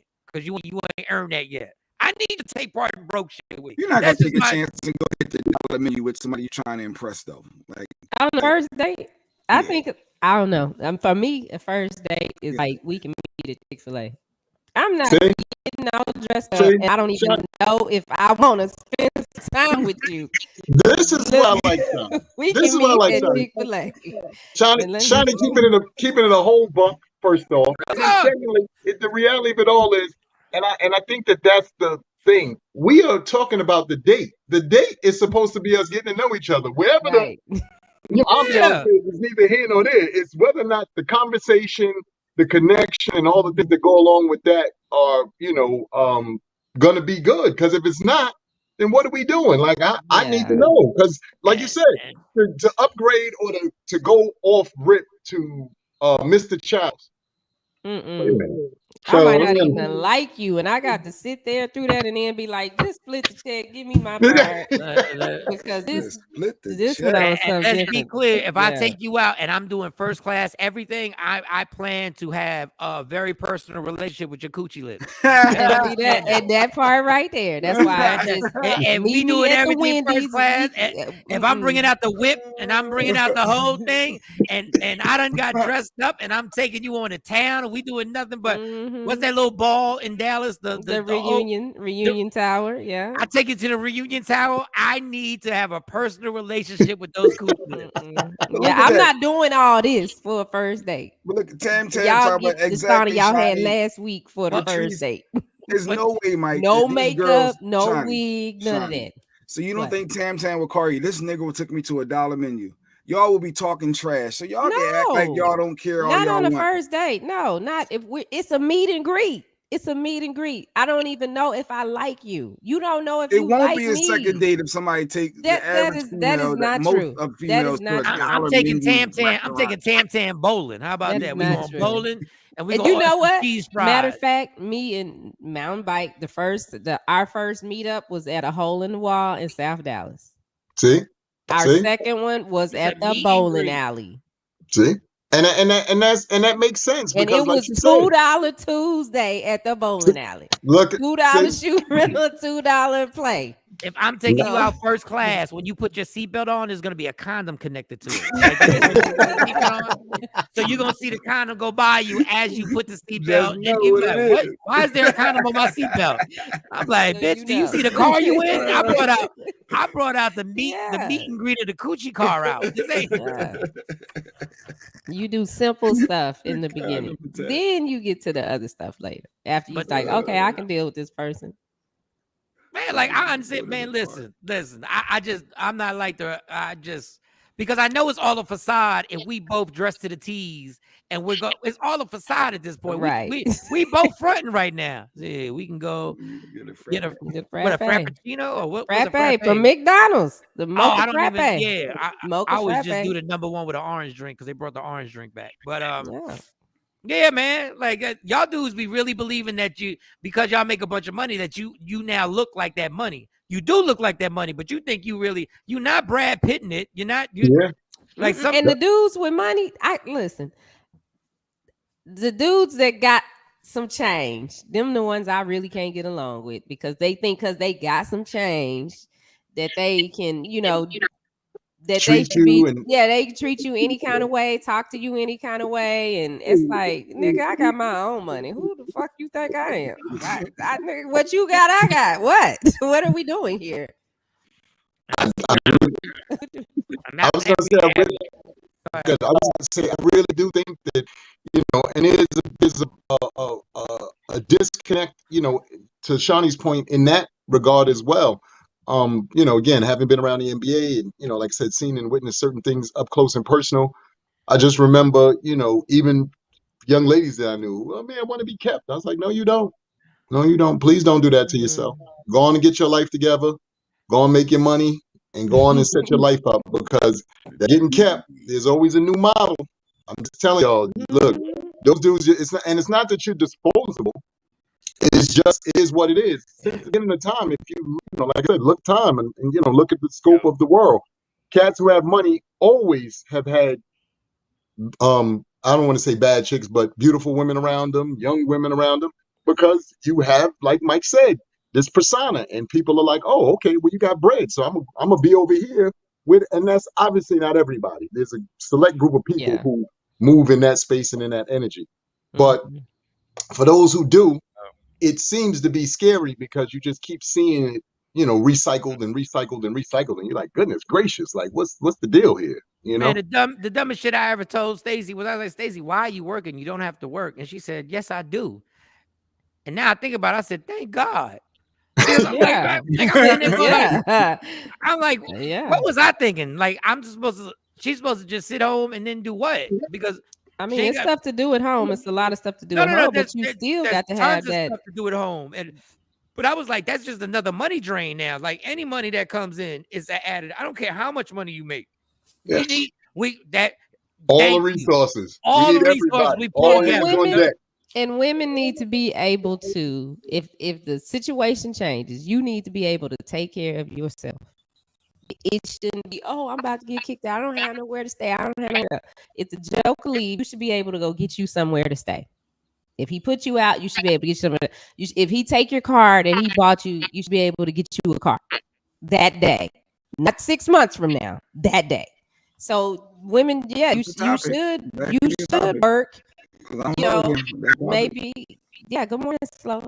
But you should work. You should work and have your own set. If it's your own business, whatever the case may be, do not depend on nobody. If you a woman in a relationship with another woman, hey, if it ends, you need to be able to live the way that you were living. If not exactly the way you were living, close to it. You shouldn't go from, a $1,600 apartment down to public housing.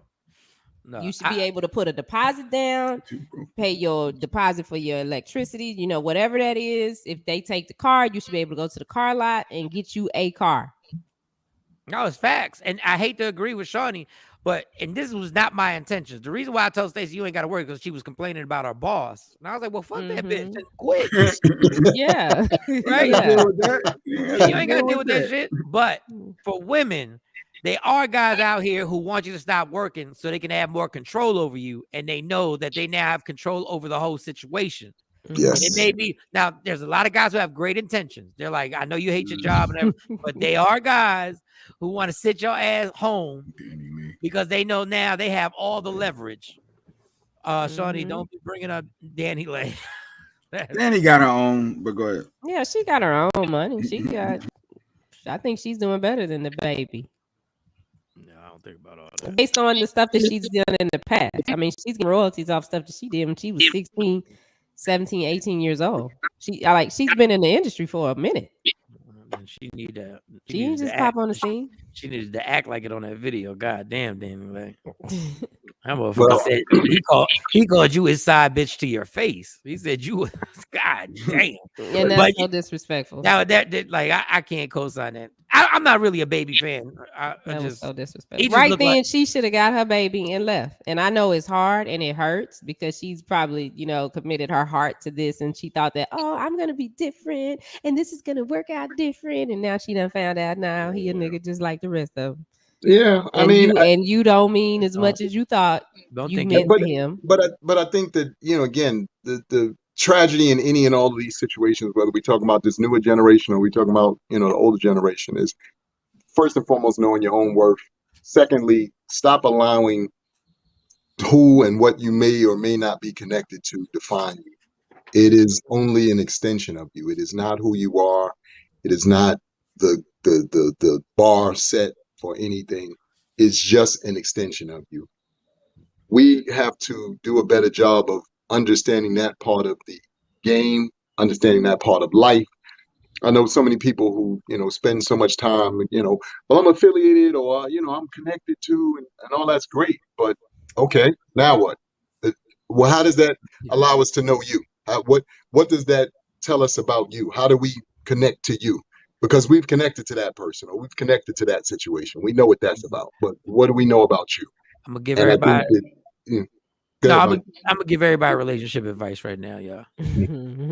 So I want y'all to listen closely right now. Okay. Everybody listen closely right now. Relationship advice. You're deciding whether you want to be in a committed relationship with somebody, right? Mm-hmm. You're at that point where we're gonna be exclusive. That's what white people say. We're gonna be exclusive, just me and you. When you're thinking of that decision, think of everything about that person that you dislike. Everything about that person that gets on your fucking nerves. Everything. All the negatives. Okay. All the negatives. Mm-hmm. Pick them out and ask yourself, are you cool? Can you rock with that? Don't think about his personality. He's funny. He's good in bed. He has a good job. Don't think about none of that shit. I want you to be honest with yourself. Are you cool with how controlling he is? Are you cool with that? Can you rock with that? Like, don't think about the good shit. The good shit you're going to rock with. Think about the stuff about that person that irks your fucking nerves. And ask yourself, am I cool with that? Don't think you're going to stop me. Don't come into a relationship with me. That's going to stop a lot of relationships because people. Yes, and it should, because don't come into a relationship saying, let's say like 5 years ago, you come into a relationship with me. Well, he's going to stop drinking eventually. Bitch, how you know that? Nah. How you know that? I don't think that'll stop a lot of relationships that make people think about it, because that's what you got to live with. If you decide that this is what I'm gonna do, change. It's a representative for the first.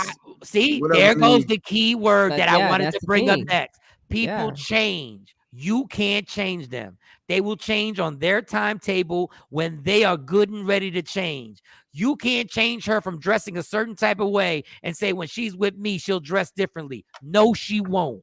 She will dress differently when she is good. If she care about no. It don't matter that she care about you. This is exactly who I am. This is who I am. So if you want to jump in here and I got a shapely figure and everything I wear shows off them shapes, don't think I'm gonna start dressing different because you but they may though, Amir. They may, because they want to value this relationship. Is why relationships don't work out. You're gambling like you're betting on a game. She may change because that'll prove that she likes me, that she cares. If she cares for me, she'll change. No, she don't. I don't want out here with all our ass hanging out. Well, sorry, then don't be with her. You got to pick another chick, because get another chick. People do. You can tell somebody over and over, you know what, this really offends me when you do this, and they keep doing it because that's what they do. And so you have to make a decision and be like, okay, this is just how this person is. They don't mean no harm. This is how they are. And then, you know what? It's some stuff that I'm probably doing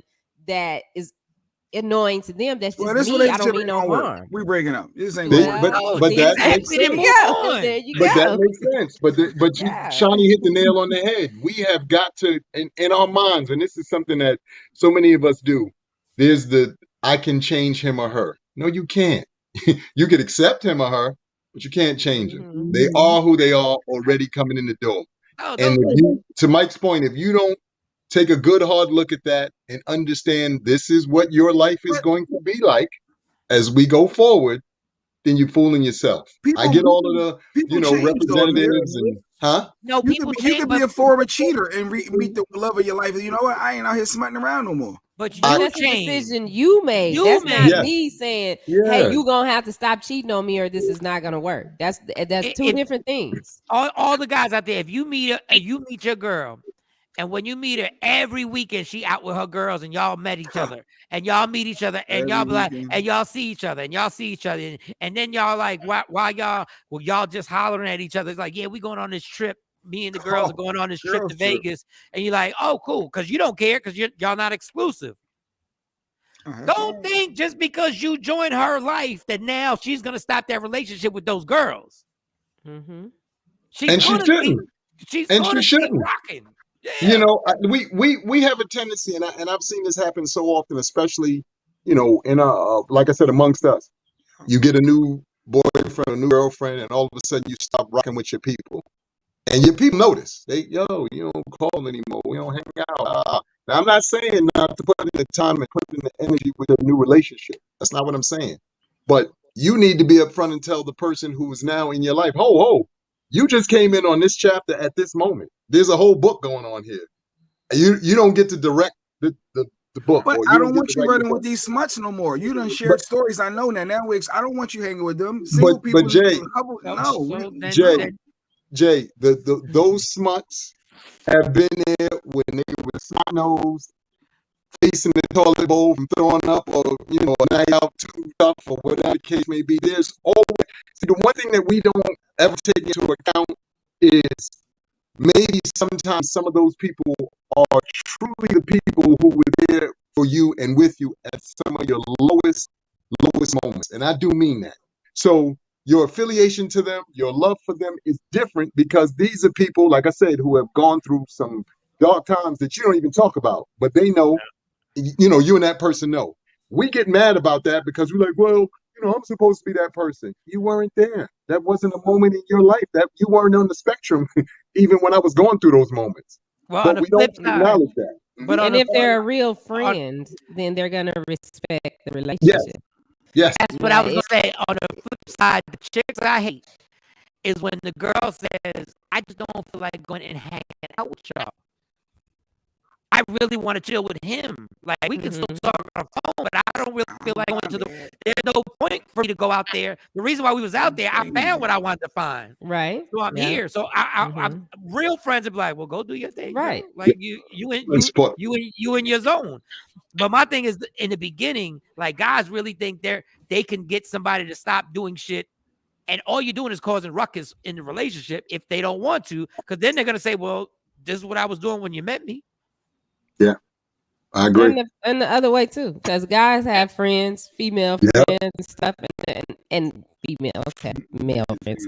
But it's boundaries matter. And again, if they're real friends, then they're gonna respect your relationship situation. Yeah, they're gonna respect that. And I think and I know we do this at times as well. Look, when we vent, because that's what we're doing. To our male friends or female friends, we're venting. Yes, we hate our significant others in the moment, and it is what it is, but we're venting. You know how we're venting? Because when you call us 2 hours later, she's sitting here and we go, I can't really talk right now because she's here. And and I'm trying to make this thing work. I'm only bringing that up. At me in my face. Yeah. So I only bring that up because we get upset even about that part of the game, and people go, but I don't like the fact that they do this or that or the third to you. I don't either. I needed to get that off my chest so I don't have a moment like Will Smith had and do something to somebody. So I was just sharing with you. I need you to understand it's a sharing situation. I'm not saying all situations are like that. But in theory, that's what we're trying to do. Like, I just need to get that off my chest. Now, on the flip side, and this ain't talking about Shawnee, because Shawnee she's not this type. Some of y'all people, y'all be going all in with this friendship shit. Like, dog, like, you 40 now. Like, what the fuck? At what point? Yeah. At what point do we like, dog? I don't think I've seen Jay Black. If we didn't have a show, we went from hanging out damn near every night during the week, like from Tuesdays, Fridays, Saturdays, and then times in between that and rocking out. So now, literally, I don't see him unless I have a show. Like, I can't. That's another thing. And I get this from my dad. I can't have those friends who feel like we need to talk every day. Like, dog, like, stop. Like, stop. And we not doing this thing like, dog, you'll never come hang out with me. Dog, stop. Don't ever say that. Don't ever say, dog.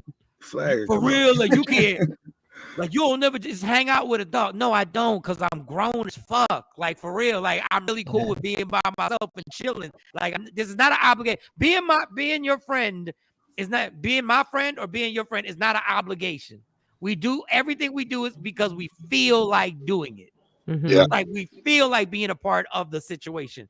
We feel like going to the game. Or we feel like talking shit about the game, whatever. But don't hit with that obligation. Dudes be like that too. Some of y'all dudes be hugging your homie when y'all see him tighter than you hug your girl when you see him.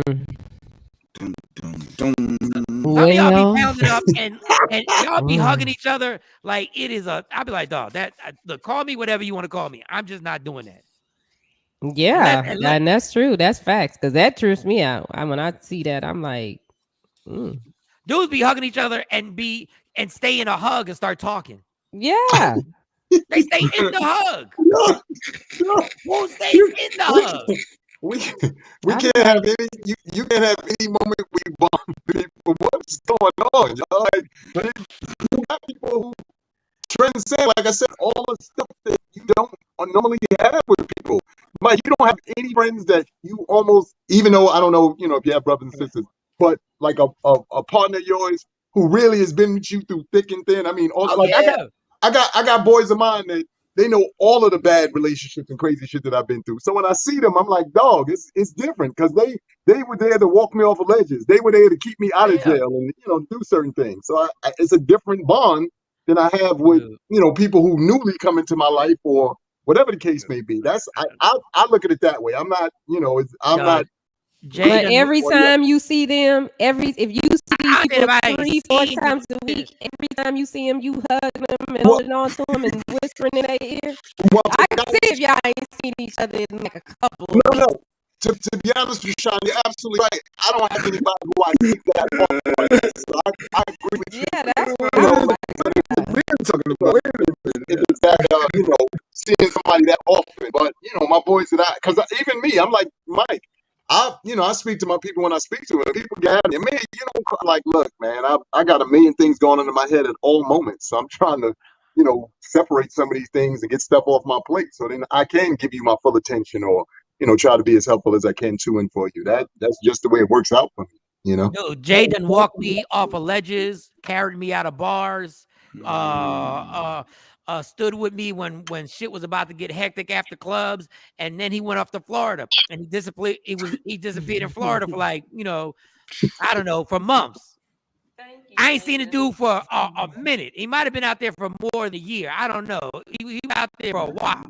The motherfucker came back to Philly. I had seen him. He came back. I was like, yo, what up? You back? All right, let's get back to it. It was Cassie was popping. Yeah, we like, back. I might have fist pumped him or shook his hand. I'm like, you back? All right, there we go. No, ain't nothing changed. Like, let's get right back to it. We back in it. Well, look, guys, I gotta run because I'm late for work. But look, I always love getting on here and enjoying chopping it up with you guys. Everybody have a wonderful, wonderful Friday and an even better weekend. I love you guys. Thank y'all always so much for allowing me. All right, love you too, Amir. Chop it up with y'all. Amir. All right, I'll see y'all soon. Peace. Yeah, man. Relationships, traveling. I mean, certain, I admire. I actually, because I'm not really built. I've never experienced thing where like a couple, she goes on a vacation with her girls, and the dude goes on vacation. Herself, allegedly, yeah. And the dude goes on vacation with his boys. I actually admire that. Now, before he's like, yo, that's crazy. I wish my wife would go. But now I'm like, what's wrong with that though? Wait, now you're like, what? No, now I'm like, why am I so? If I, what do I think Stacey's doing if she's out with her girls? Vacation. It's not like she gonna dance with nobody. Like she gonna I don't know what my upset. Girl, it's your vacation. You drinking. Let's have some fun. This shit getaway. You getting a break from the girls and the kids, and let's go ahead. We gonna dance on this dance floor. And when the dudes walk up, we ain't dancing with them. They just dancing next to us. What? And then it turns into something else. It turns into what? What else does it turn into? I don't know. And when you go with when I've gone on vacation with my girls and we go out and we dance, it's us dancing together. Nobody's never I mean, it might be some guys standing around looking, but I ain't never had no dude come dance with me. Dudes don't do that anymore. Or now just walk up on you dancing? Not no more. I mean, it's been a while. Yeah, they don't. It's not the same. Yeah, like it when is we weird. was, It is weird when I go to- younger. No, they yeah. don't come up and dance. They'll stand there and watch, but they don't come dance with you. Yeah, last time I was at Park Avenue, there's a club in Dallas. I think it closed because of COVID. I don't know if they reopened. But, I think they call it something else now. And I was there. We used to have to go there every Halloween to do the party, and it would be crowded. And I would say there was probably, out of everybody, it was probably like 10% of a club full of like 1,500 people. It was maybe 10% of a dude dancing with a girl. If that much. And they everybody probably else came together. They probably came together. That was weird for me. I was like, wow, y'all really not gonna They don't dance because I went to that Halloween party a couple times, and matter of fact, me and Tam went, and we danced in our seat. Yeah, because I went to the floor like a couple times, and that's it. I was like, honestly, a dude that actually is bold enough to break that, you'd probably kill the club. If you started asking girls to dance, if you started asking women to dance, like, yo, you want to start grabbing them belt loops. I'm like, come here, girl. No, you don't grab nobody belt loop. They is such part of sexual assault. Yo, he sold to Shawn Watt. Yo, he keeps thinking it's 2005. Speaking of what? When you said the belt loops and the sexual assault, when I watched the Oscars, I just knew it was going to be a problem when Regina Hall was filling up everybody. I said that's going to be an issue with this whole female. If a guy filled up a bunch of females, patting them down, telling them they single and they trying to date, I said this is going to be an issue tomorrow. I mean, I guess it got superseded. No one even cared. But you didn't find that weird, Shani, when she was rubbing? I didn't watch the Oscars. Remember, I was getting a turtle. This is true. She was trying to keep up with that speedy turtle. But no, I thought that sexual assault was going to be something. But no, I guess no one cared. I guess a female can rub on a bunch of guys, and the other way around, it'd been a problem. But I think what they probably would have said is that Bradley Cooper and those guys knew that they had agreed to do it. That would have been their scapegoat. But no, even if women had agreed to do it, and that was a guy patting them down, it would have been a problem. Twitter would have been on fire. How do you use women like that? Because you can't even, at this point, I feel bad for women because women can't even be their free selves when they want to be their free selves. Like, women can't even act the way they want to act anymore without somebody saying, oh, he's taking advantage of you. No. Women can't even say, no. I wanted him to touch me. Like, I was cool. Because now you a hoe. Cool. Oh, so you're a hoe. You a hoe. No, I just like the touch of a man touching me. Like the woman was like, I think he's attractive. I really would like him to whatever.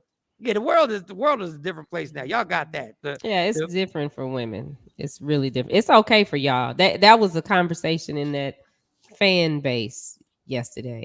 They were talking about, the dude said a woman that has multiple baby daddies is a hoe.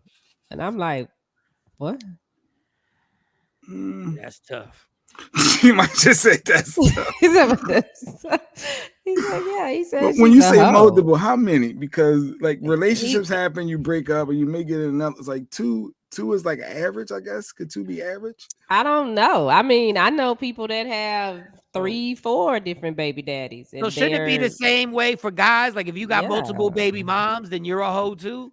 But I don't think they're a hoe because they have multiple baby fathers. They just got pregnant by these people, because the people that I know that have 3, 4, 5 baby dads, they are degreed. They're, they take care of themselves. They have everything. The kids are good, So if they were in a relationship and had a kid and thought they was going somewhere, that's okay versus just getting smothered out and then having a kid. But I think even if it was just, hey, me and you kicking it for a while and we ended up getting pregnant and the decision was to keep the baby, I don't think that's a hoe. I don't think that's a hoe. You were just kicking it and was sloppy, got pregnant and decided to keep it. I mean, who said they were sloppy? They're 2 consenting adults having sex.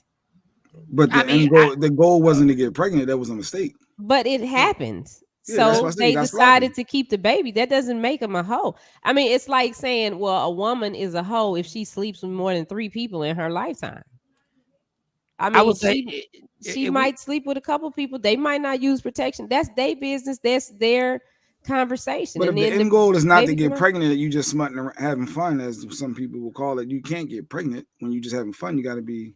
Yes, you can. Don't know. Yes, you can. I think you're sloppy if that's the case. Okay, but my thing is, if she's sloppy, then you best believe your ass been sloppy. A bunch of. I'll tell you myself, I can't call nobody sloppy, because if that means that's sloppy, that means I've been sloppy the majority of my life. Yeah, it's like all my 20s, I was sloppy. Yeah, no, I'm saying when she say just have just loosey goosey, I get if you're in a relationship. Why is that loosey goosey? Why is it loosey goosey? What if you don't? It's women that are not in relationships that just enjoy having sex. So they a hoe? Yeah, if you ask anybody, if you ask anybody over 40, if they want to be real, the stigma. Let's be real. The stigma was not only did the guys call her a hoe, and I'm not saying this is right. Not only did guys call her a hoe, all the women will call her a hoe. I knew this lady who had all 10 the women, kids. Other women will critique. Jacqueline knew somebody got 10 kids and 9 baby fathers. That doesn't make her a hoe. That's okay for a man to have 9 baby mamas, though. That's what I said. If men have that many baby moms, does that make them a hoe also? No, it's viewed different. Shawnee said it earlier. Yeah. It's viewed differently. It's double standards. No, what is viewed like, we're asking what it should be looked like. What is viewed like, we get it. Like the woman's gonna be called the reason why it's viewed different. Baby moms. The what? My baby daddy. Well, ain't nobody talking about him. The difference is everyone is perceived as the female being stuck with the kid. Well, not stuck. You get what I'm saying? And the father not having any responsibility. So that's why it's viewed differently, because the guy can sow his royal oats, as they say, and baby, he ain't gonna be the primary caregiver. So the female is, so that's why it's viewed that differently. Why does it make her a hoe though? Yeah, a hoe is a little strong. That's the thing, because if you're just sleeping around and you got pregnant, you were sloppy. That is not a hoe. That is not a hoe. You should not be having a baby if you just smutting out. That is not a hoe. What Jay said, what you're saying is right in a perfect world, but the fact of the matter is, if we having a good time, that means we drinking, we at the bar, and that's when things become irresponsible. And that's when both parties were sloppy. Because if you just running around in your 20s and you get chicks pregnant, you being sloppy too. But if this is what these 2 consenting adults decided, we're going to go have sex, we're not going to use protection. He said he going to shoot up the club. She okay with it. That does not make anybody a hoe. Well, if you got if you got 2 baby daddies, chances are I'm not fucking with you. Just because I don't want to be dealt. I'm not saying you're a hoe. I just don't feel like dealing with 2 baby dads popping up to pick up kids and shit. Like I don't need 2 dudes that I'm just like, it's too much for me. It's too much for me. But I'm not calling her a hoe. I'm not calling her a hoe. That doesn't make the woman a hoe though. That what does sloppy mean? Does that mean she a hoe, or she just irresponsible, or what does sloppy mean? But that doesn't make her irresponsible either. You can't take no chance in getting pregnant if you just sleep. It's just out there. If you have sex free with a bunch of different people, you taking a risk of getting pregnant. If you just having sex, period, is a risk of getting pregnant. But it's different levels to just having sex. You know the person that you're rocking with versus the person that I'm just having fun with this person here and there. Like you don't want a baby with them, so you're going to take extra precautions. So if they don't get pregnant, they not a hoe. No, we were just talking about the multiple baby dads in that scenario. I'm not saying that part. Now, I would just. If 2 people don't plan and don't want to have a kid, if 2 people like to have sex but they don't want to have a kid, and they go raw dog, they were being irresponsible. But it doesn't make them hoes. No, it doesn't make them hoes. That's what I'm saying. It doesn't make them hoes. It just makes both of those parties irresponsible, because neither one of them wanted to have a kid. So you need it. So you got to take the hit. You got to at least be like, yo, we fucked up. We made a mistake, and now we got to decide. But we're both irresponsible. Now, if a dude has 10 baby moms, but they're dealing, and I know dudes that have 10 baby moms. 10. Yeah, 10. I know Now, somebody with 10 at baby that mamas. point, 9, yeah. at that point, if you gone raw dog that many times, that recklessly, you are a hoe. You are a hoe. And I'm Man talking or about a woman? man. Oh, You you are said a a hoe. man. Okay. Yeah. Like if you're just running up raw dog and chicks and to the point where you got 10 baby moms, you have to admit, number one, you got a little problem. So Nick Cannon is a hoe? Yes. I think Nick Cannon planned his, so I don't think there's when you plan it, there's a difference in my opinion. Like you know this is your end goal. No, the fact that you just want to smash multiple people all the time. Let's be clear. That is the definition of a hoe, whether it be a male or female. Let's see what Google say. Let me look at the Google machine. They got hoe in the Google. I'm gonna look up the definition of hoe. Yeah, let's see what the Google machine I'll be right says. back. I'll be right back. Go ahead. What is a hoe? Alexa, what is a hoe? Here's That's something gonna that's say. on the web. According to fandom.com, a hoe is a tool used to till land. Oh, she's going with the tool garden tool. Okay, here it is. Hoe, a term used to describe a person, usually a woman. Wow. Who has sex with strangers, gives into flirtation from strangers, and dresses extremely revealing. Wow. Are we serious right now? That's what. Wait, who says this? This is Google. This is according to this is Google in the It's not the Urban Dictionary, right? According to the Urban. Okay, go yeah, ahead. According to the Urban Dictionary. Wow. Now say it again. Now what is a hoe? Oh, wait a minute. I see the research department and checked into. What's the difference? Hold up. Well, Shawnee got one I think is even better than the research department. Let me hear it. Whatever y'all said, y'all turned on my Alexa. Oh, I was asking what a hoe was. What is hoisms? To possess the characteristics and act in ways that are hoe, tramp, hooker, prostitute, stank. And I ain't heard stank in a minute. And / or slut. Here, hoisms game is thick. Her hoism game is thick. Okay. I don't know. Shawnee, read the Urban Dictionary again. So the Urban Dictionary says a term used to describe a person, usually a woman, who has sex with strangers, gives into flirtation from strangers, and dresses extremely revealing.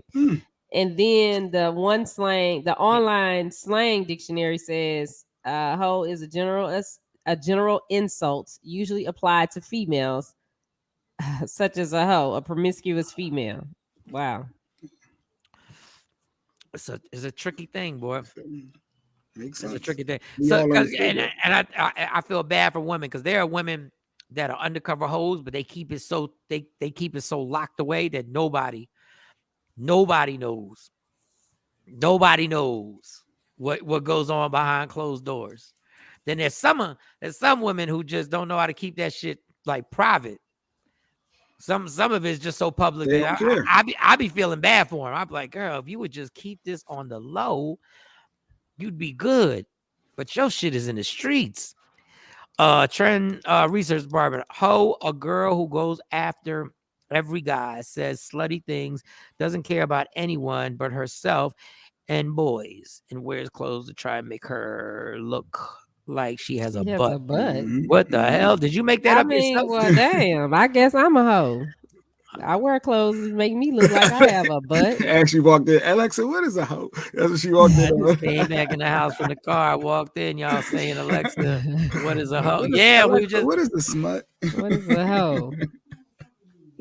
Come on. Alexa, turn off. You tell me this bitch ain't alive. You gonna tell me Alexa ain't a real person? You gotta be kidding me. Like, you done set off my Alexa. Y'all like, what is this? How did she hear it though? If you got on headphones, she's always she heard listening. my headphones. She heard the headphones. She's always listening. Always listening. Oh God! Stop being smuts in these streets, though, females. Let's just hold it together and respect ourselves. I've always thought females, because y'all the vessel. Y'all ultimately have all the power. So, yeah. No. Well, you allow a man to go in, and you got more power. He got more power than us. Y'all do make the final decision. Y'all make the final call if it's gonna go down or not. No, but it's y'all. if you're not a rapist, like if you're just a regular dude, y'all put too much pressure on women. and women do make decisions based off of trying to win a spot. So I mean, I agree that women You need said to. women are weak. What'd you say? I couldn't hear you. That is not what I said, What did Negro, and you know those are not the words that came out of I my was just trying mouth, to understand what you was just saying. Negro. You You know said women that I did not say that. they I said, did you all put women in certain positions, and some women are always trying to win a spot, so they do certain things to try to win this spot. I ain't gonna lie. I had a conversation with my daughter. I said, "You got to use your superpowers for good, girl." This is true, though. I said, You got do. you got superpowers, and there's a lot of stuff that you can use them for. And listen, I could not have been born a pretty ass girl, cause I would have been a smut. I'd have been running these streets. Like when you that pretty and you're horny, and you realize that you can literally make it happen when you want to make it happen. on site, on call. Well, I think maybe however you were raised, because I mean, we were taught. My grandmother used to always say, she used to always say, and I was 35 before I understood what this meant. She said, "There's no reason a woman should be broke. She got a money maker on her 24." And I'm like, "What's the money maker?" There's no reason. There's no reason. But at the same time, there were some other things that she taught us that she was clear on, that she wasn't talking in code like that, because I didn't know what the money maker was till I was about 35. I'm like, oh, that's the money maker. She dead and gone now, so I can't talk to her about it again. But I think, it's what they put in you. I ain't mad. It is a powerful thing. Like women have to show restraint that is not even human. Like the restraint is if you are extra horny that day and you can make it happen. Any guy's like, if you ask any guy if they could get it on demand, they would get it on demand on a Tuesday. They'd be like, "Oh, get this on demand." Hey girl, what is going on? Oh, a big booty bee. Well, why am I editing? Bitch that will fuck all your friends. Jesus, trendsetter, like something you want to tell us about? He went to the other research. How was your weekend? Got to going fine until the hoe showed up. Okay. I think trendsetter got some trauma that went on. Something. We all been there. Don't worry about it, Trent. Everybody been there. Everybody fell in love with that one hoe. It happens. It happens. I think and then they don't have the dad. Women hoes. And then they don't have the dad around, and it makes me think: can a single mother raise their son to be a man? Where the hell did we get that from? Where we because get that my brain was processing. You hoes. want to be by yourself, and now is that altered? That's why we are the generation we are with the men. I don't know. I think there may be a correlation. LeBron turned out pretty good. I think single moms can do it because they have to. They have to. I know me personally. If I had a little boy, I always wanted a little boy.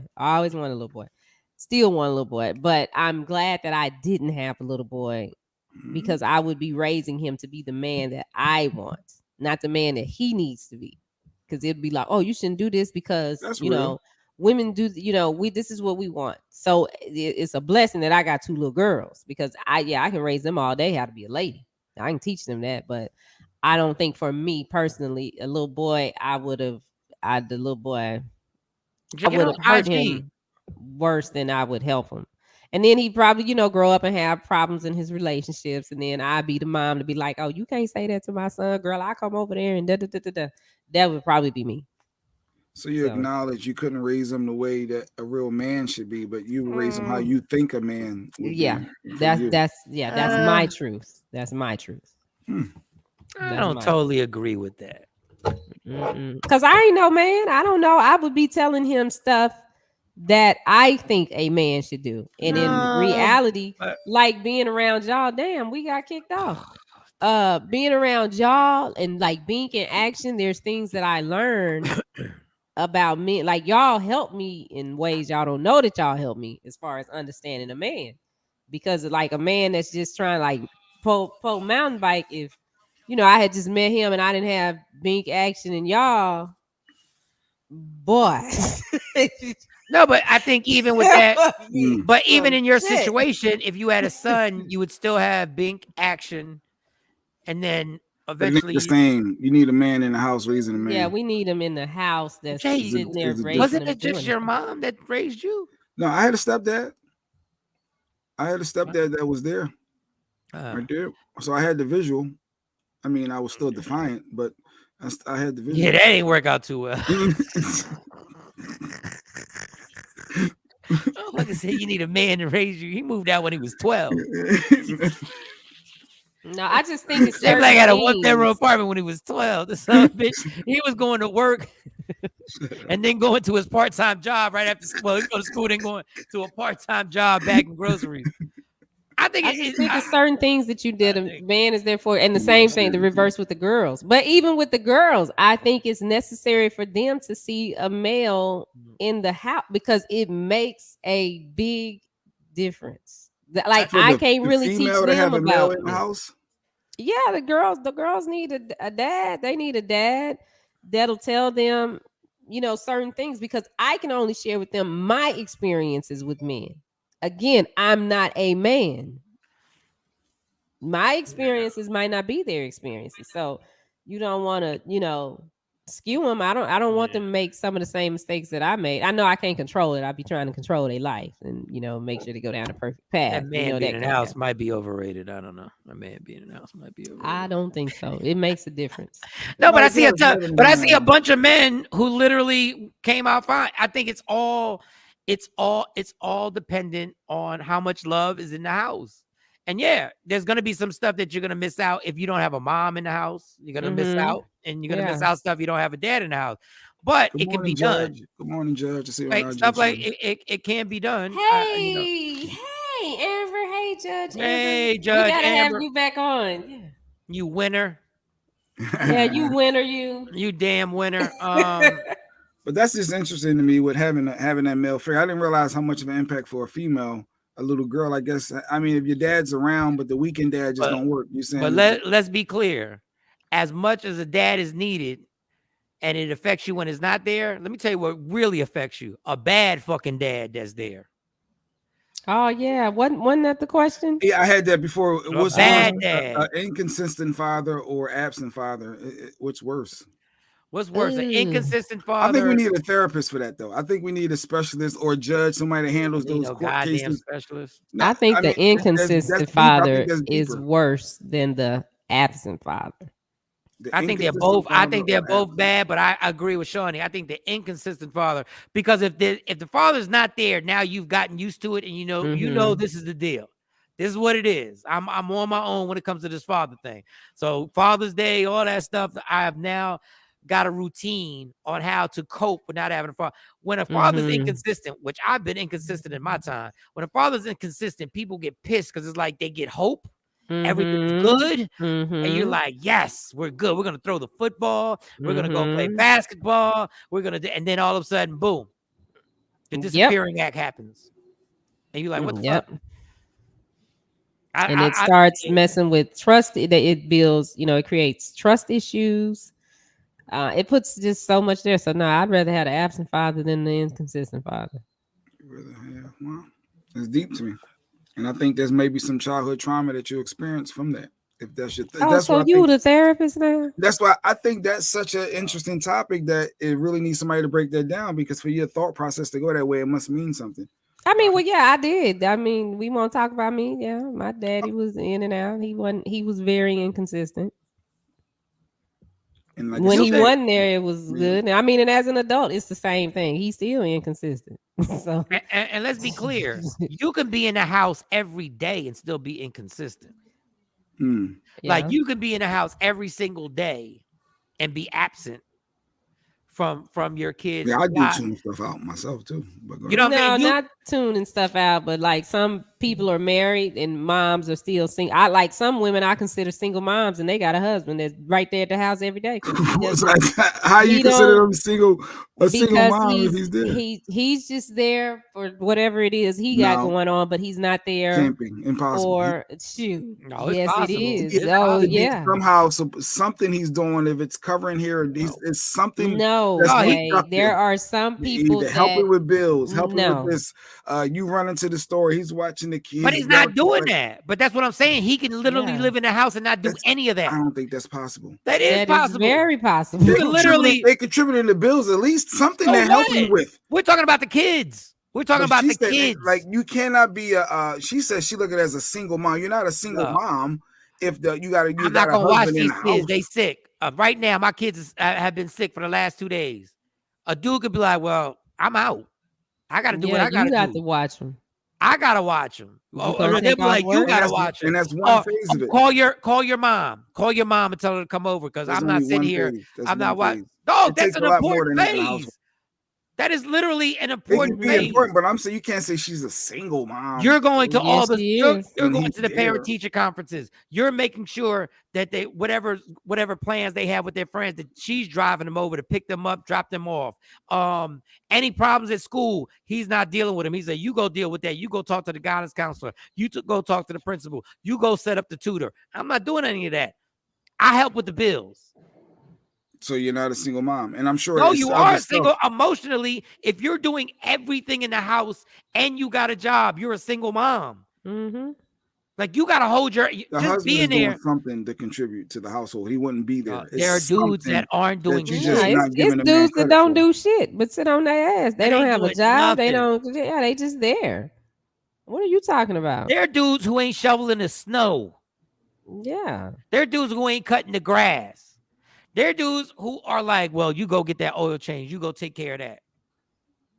Oh, the dudes that. I just don't see it because that's a roommate. Just like it's women that sit there and do nothing. There's men that sit there and do that. Not shoveling the snow. There's plenty of them that do that. And you got a husband that's in the house is not doing. Yes, it's plenty of them. What's he doing? That's what we're saying. There are dudes that are literally not doing anything. I think smoking weed and playing. Smoking weed and playing video games. This is real. They're helping with the bills. They're doing somehow. That's what you do. That's what you do. There are dudes who are unemployed, right? There are dudes who are unemployed playing video games, smoking weed. That's all they do. Living off her public housing and her food stamps and her.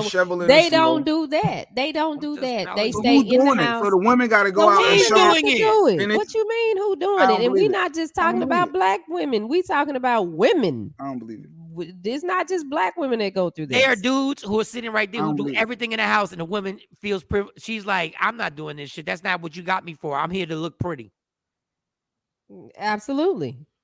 Afro Queen. I can't fathom a husband and not doing anything. Nothing. Nada. Zilch. Not paying for nothing. Not helping. Nothing. He paid for the PlayStation. Communicate. Hey, I need help with this. No, I'm not taking the laundry upstairs. You said he's not contributing to the house at all. You look at her as a single mom. Don't do the why. No, there are people who do that, and you should think it's crazy because it is crazy. You're not supposed to act like that, but for you to think there's not people that exist that are like that is naive. They are. So I'm gonna sit there, and then you're gonna take the trash out. You gonna go shovel. Yes, the snow. You're not gonna do that, but there are people that do that. Has that mentality. Wow. Yes. Wow. Yes. I've never even heard of people like that. To look at a lady as a single mom and got a husband there, and he's not doing zilch. Zilch. Zero. Nada. Zero. Nothing. That's why it's a team sport.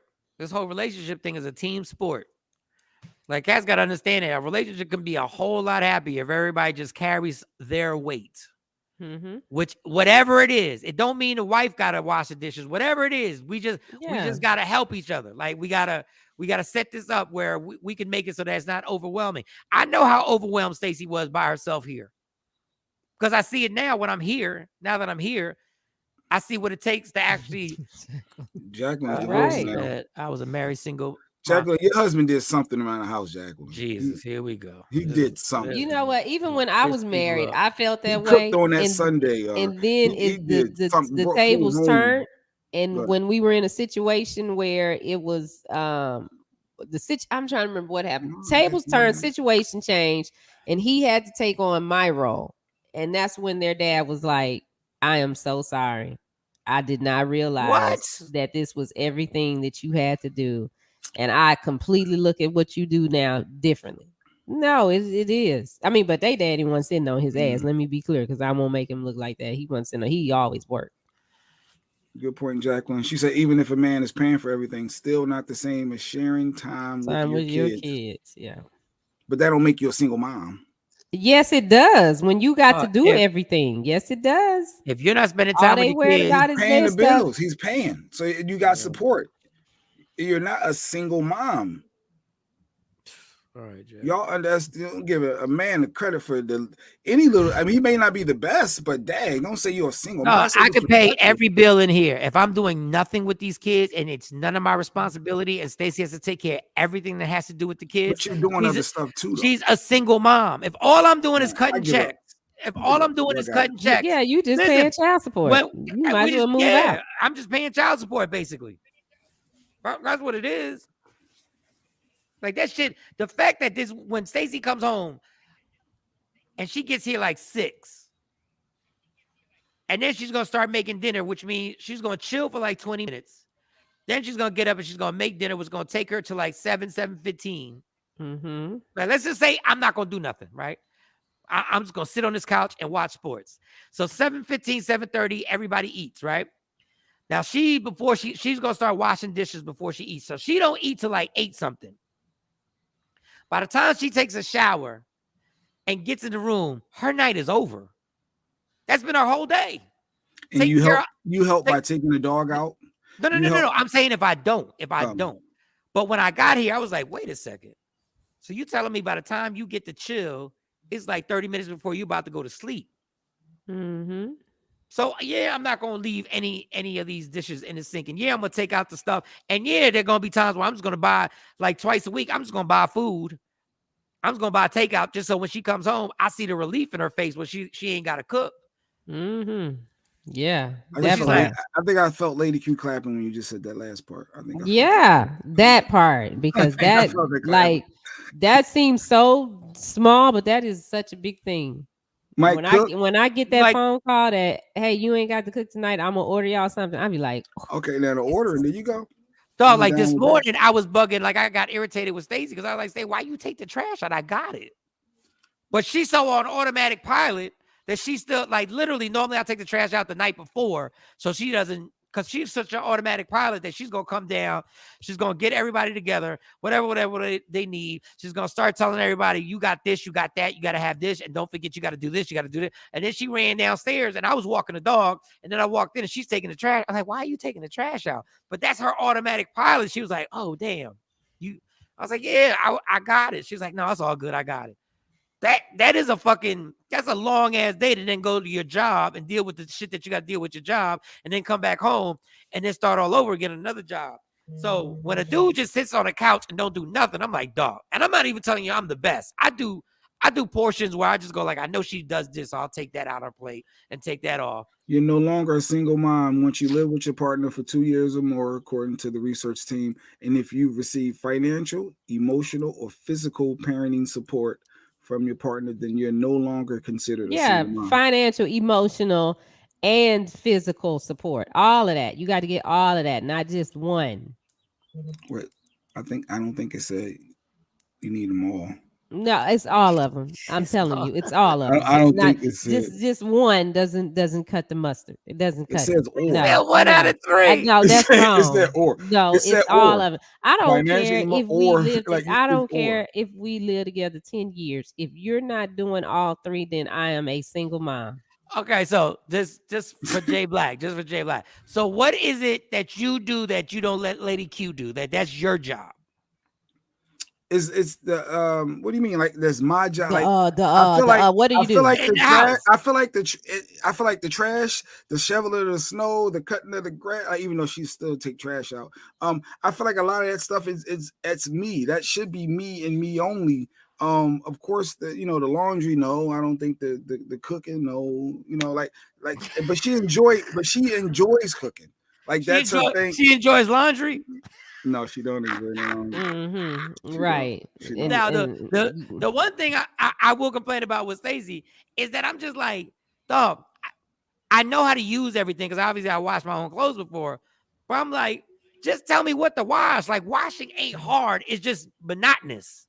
It ain't hard. It's just actually putting everything in. And then the folding is irritating. But no, you can't just put everything in. You have to sort the clothes, and certain clothes, only certain clothes can wash with certain clothes. You got to know what setting to put it on so you don't mess up the clothes. And that's why I keep telling her, I'm like, just tell me, all you got to do Billy said, is, I'm doing laundry right now.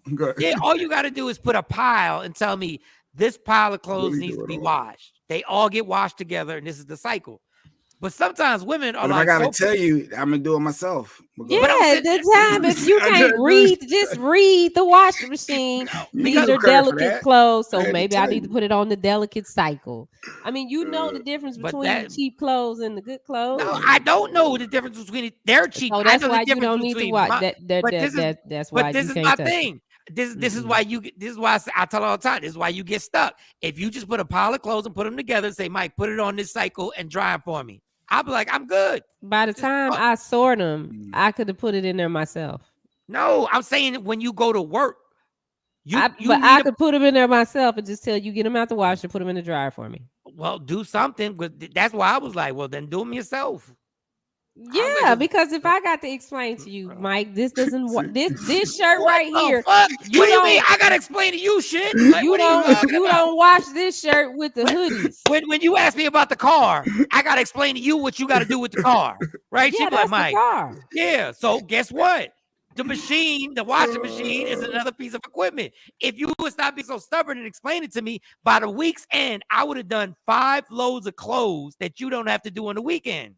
But I have to set it up. That's the thing. If I got to set it up, I might as well do it. So guess what? Those 5 loads of clothes that could have been done during the week, and all you had to do is say, do this and do that. I shouldn't have to. Now on Saturday, you got a whole household, a mountain of clothes that you got to do. When all you had to do was Monday, put this pile. Tuesday, put this pile. And by the time you came home, because I'm an expert folder, nobody folds clothes better than me. Literally, my folding skills are immaculate. Like, my shit be so perfect, it's ridiculous. I actually get a kick out of it. I'll smoke my vape, and I will fold them motherfuckers and have them shits laid out. But I was like, I tried. And she gonna say, you ain't drying good enough. I still smell. There's a little damp. Now they're gonna have a smell. You ain't drying right. Yeah, and now they're gonna talk trash about how you dry. There's only gonna be mildew. I'm not gonna leave them in there like other people do. Because sometimes you'll leave them in the dry. You'll leave them in the wash machine. Now you gotta wash them again because you don't left them in there. Too long. That's what I'm talking about. You left it too long. 2 days. Yeah. Like, I got all that. I'm like, just like I tell Stacey all the time. Every Christmas, the same thing happens. Every Christmas, I say, girl, we got the gifts. Why don't we start wrapping them? She said, I'll do it. So every night before Christmas Day at like midnight, Stacy's downstairs wrapping every fucking gift. And you know who's not going to help? Me. Why? Because I told you every year, let's do it now. Let's do it now. Let's get it done now. But you ain't want to do it. So you enjoy your Christmas Eve till 2 a.m. because I'm going to sleep. Because I kept trying, but you ain't want to follow my advice. So go do you. Because one thing, y'all can say whatever y'all want. Y'all some stubborn motherfuckers, boy. When y'all get caught up in what y'all want to do, there's no reason to debate it. Knock yourself out, girl. Go out. I told y'all September, let's start buying these Christmas gifts. No, I said we could have this Christmas shopping done by November. It could be all done. No, you order in Amazon December 15th. Now you stressing if it's going to be here at a certain time. Okay, all I can do is give you a suggestion. That's all I can do. Or you could just do it. I said Christmas Day, right? They go through all this stuff cooking. They go through all this stuff. This is what really is bizarre to me, right? They go through all this stuff. When I see them sweating and shit is boiling and everything and pots is all over the place and everybody's and I see they got to wake up early in the morning. I made the wrong suggestion. And I said, why don't we get it catered? Because I know somebody who'll do it. And she said, like you. And I said, well, go the fuck on. But I said, don't you dare fucking complain in that kitchen. I don't want to hear one sigh. I don't want to hear one. You don't want nobody to cater your holiday meal? Hell yeah. That's what you really do. Yes. No. First of all, y'all be overrating your cooking to begin with. But listen, I'm telling you, right, it's good, but it ain't. We know damn well the person that was gonna cater it is the shit. No, they not. Oh yes, they are. Because I promise you, if y'all had the food, y'all be like, "Yo, this is crazy." Just cater it. But No. once again, I'm not gonna argue. I just go. It's a family tradition. That's the time me and my girls get in the kitchen and we do everything together. And I say, okay. And that's why I walk right by. Don't ask me to help. I walk right by the kitchen. Go Why ahead, won't you help? Why won't you help? Why won't you be a part of the tradition? Because I'm good. I'm not a kitchen person. Y'all not. I tried to help. Wow. It's the holiday. It's just the that's holiday. We're not asking you to do it every day. It's the holiday. If Stacey was like, "Yo, Mike, I got this person." Like, if it was a decision between me changing the oil, or there's a person that can change the oil. She said, "Yo, there's a person that can change the oil." I'd be like, "Well, let's get the oil changed. Let's get it. How much is it? Okay, let's get that oil changed." I ain't gonna be like, "No, it's my car. I'm gonna change the." Nope. I'm not neither. But I'm not gonna argue over it. You go ahead. You don't cater Thanksgiving and Christmas, especially Thanksgiving. I would never lift a finger in that kitchen, and it would be delicious, and you won't even have to clean nothing afterwards. You gonna help me clean these dishes?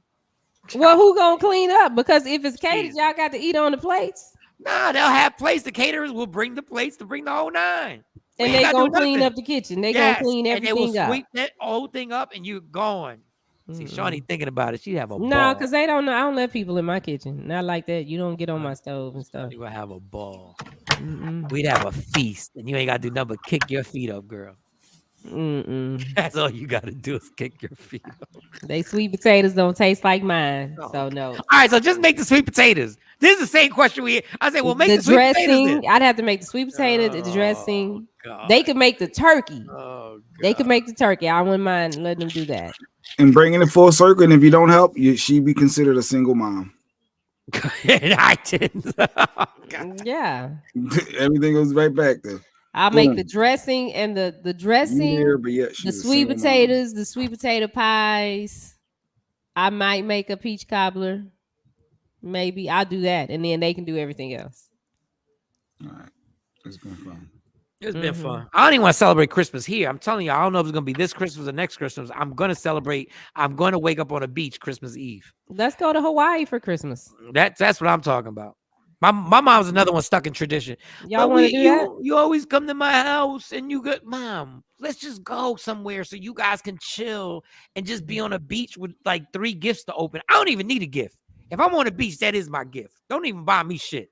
Let's go to Hawaii, y'all. I'm down. Let's make it it would have to Jay be like, no, why, Jay? You don't like to be in my house Christmas morning. I like that. No, I want to smell that bacon cooking. You can smell the bacon cooking there. Yeah, they got bacon in other places. In Hawaii. They got bacon. No place like home on certain days. Yeah, fuck that. I'm gonna be on a beach. I'm gonna have my flip flops or my slides next to the chair that I'm laying on, and I'm gonna be chilling. I'm like, Merry Christmas, Happy New Year, y'all. And I want to stay out there till after New Year's. I want to be out there and just that's be out a long trip. Just be out there. I want to retire on a beach. Y'all don't understand. I literally, if I woke up one day and I walked out my house and I walked onto some sand, I won. Like that's where I'm saying. I tell you, that's my bucket list. Just walk on some sand and go to my local spot and get my coffee and have the same coffee with the same people every day and get my little croissant and just be chilling. Anyway, that's it for today, y'all. The week has been lovely. Thank you to Will Smith and Chris Rock for giving us content. Even Lady Q want to go. Like we should do. We got time to plan it. We should do Christmas in Hawaii. An island, Lady Q. Or even y'all drinking the Bahamas or something. Y'all drinking drinks with the umbrella in it, and y'all ladies is walking around with your little cover-ups and chit-chatting and yapping and I'm just sitting there laying. I don't give a damn. I just said cover up because Stacey has to cover up. You definitely got to have the cover up. I did not say cover up because I was trying to tell you to. I said cover up because Stacey wears a cover up. That's all. The only reason I said cover up. I wear a cover up too. Yeah, I just said it because everybody I know wears a cover up. I thought that was enjoy April, people. Spring is here. Spring is here. Summertime's on the way. That bacon must be calling Jay because boy, he's trying to hurry up and get out of here. Spring is here, and for those who need their lawn, their lawn taken care of, I want you to go to Jay Black's Instagram. Yes, and he will come over. He will probably have to drive the drive mower like on the highway to your house. He has no way to transport it. Hit him up if you need your grass cut. Hit him up if you need your grass cut. Jay Black's lawn care cutting service. I forgot the name that fast. Jay Black's cutting service, because you're not doing lawn care. The barber of lawns. The barber of lawns. Yeah. And he doesn't drive a lawnmower. He drives a mobile clipper. That's what he drives. Mobile clippers. That's what he drives. Yeah. All right. Monday we'll talk about is it ever okay to hit a woman? And we should set it off on Monday so we can have some fun with that. Let me write that. To hit a woman. Is it ever okay to hit a woman? For a man to hit a woman. Is it ever okay? And then we're going to tell you the scenario we're based on, because y'all just thinking, is it ever okay for a man to hit his wife or none of? There's a scenario that we have. So y'all can jump to conclusions. There's a bunch of scenarios. Yeah. Did she start it? Yeah. Okay. And let's just hope the cops go arrest Will Smith at his house. All right, y'all. Listen. Love me for who I am, not who you want me to be, because I can never be that. And understand there's only one thing in life that's guaranteed. It will end. So enjoy every minute, every second. You fight for everything in your life. Fight for your happiness and never let anybody take it from you. Michael Shawn, Jay Black, Shawnee Scott, Sexy Mo will be back off of injured reserve, we hope, on Monday. And shout out to Amir Sealy for joining us. Shout out to Rodney Perry for joining us this week. Shaquisha for joining us for Wellness Wednesday, even though we ain't talking about wellness. All right, y'all. We'll see y'all Monday. Yeah, y'all. Michael Shawn and the Takeover Legend, where the truth hurts.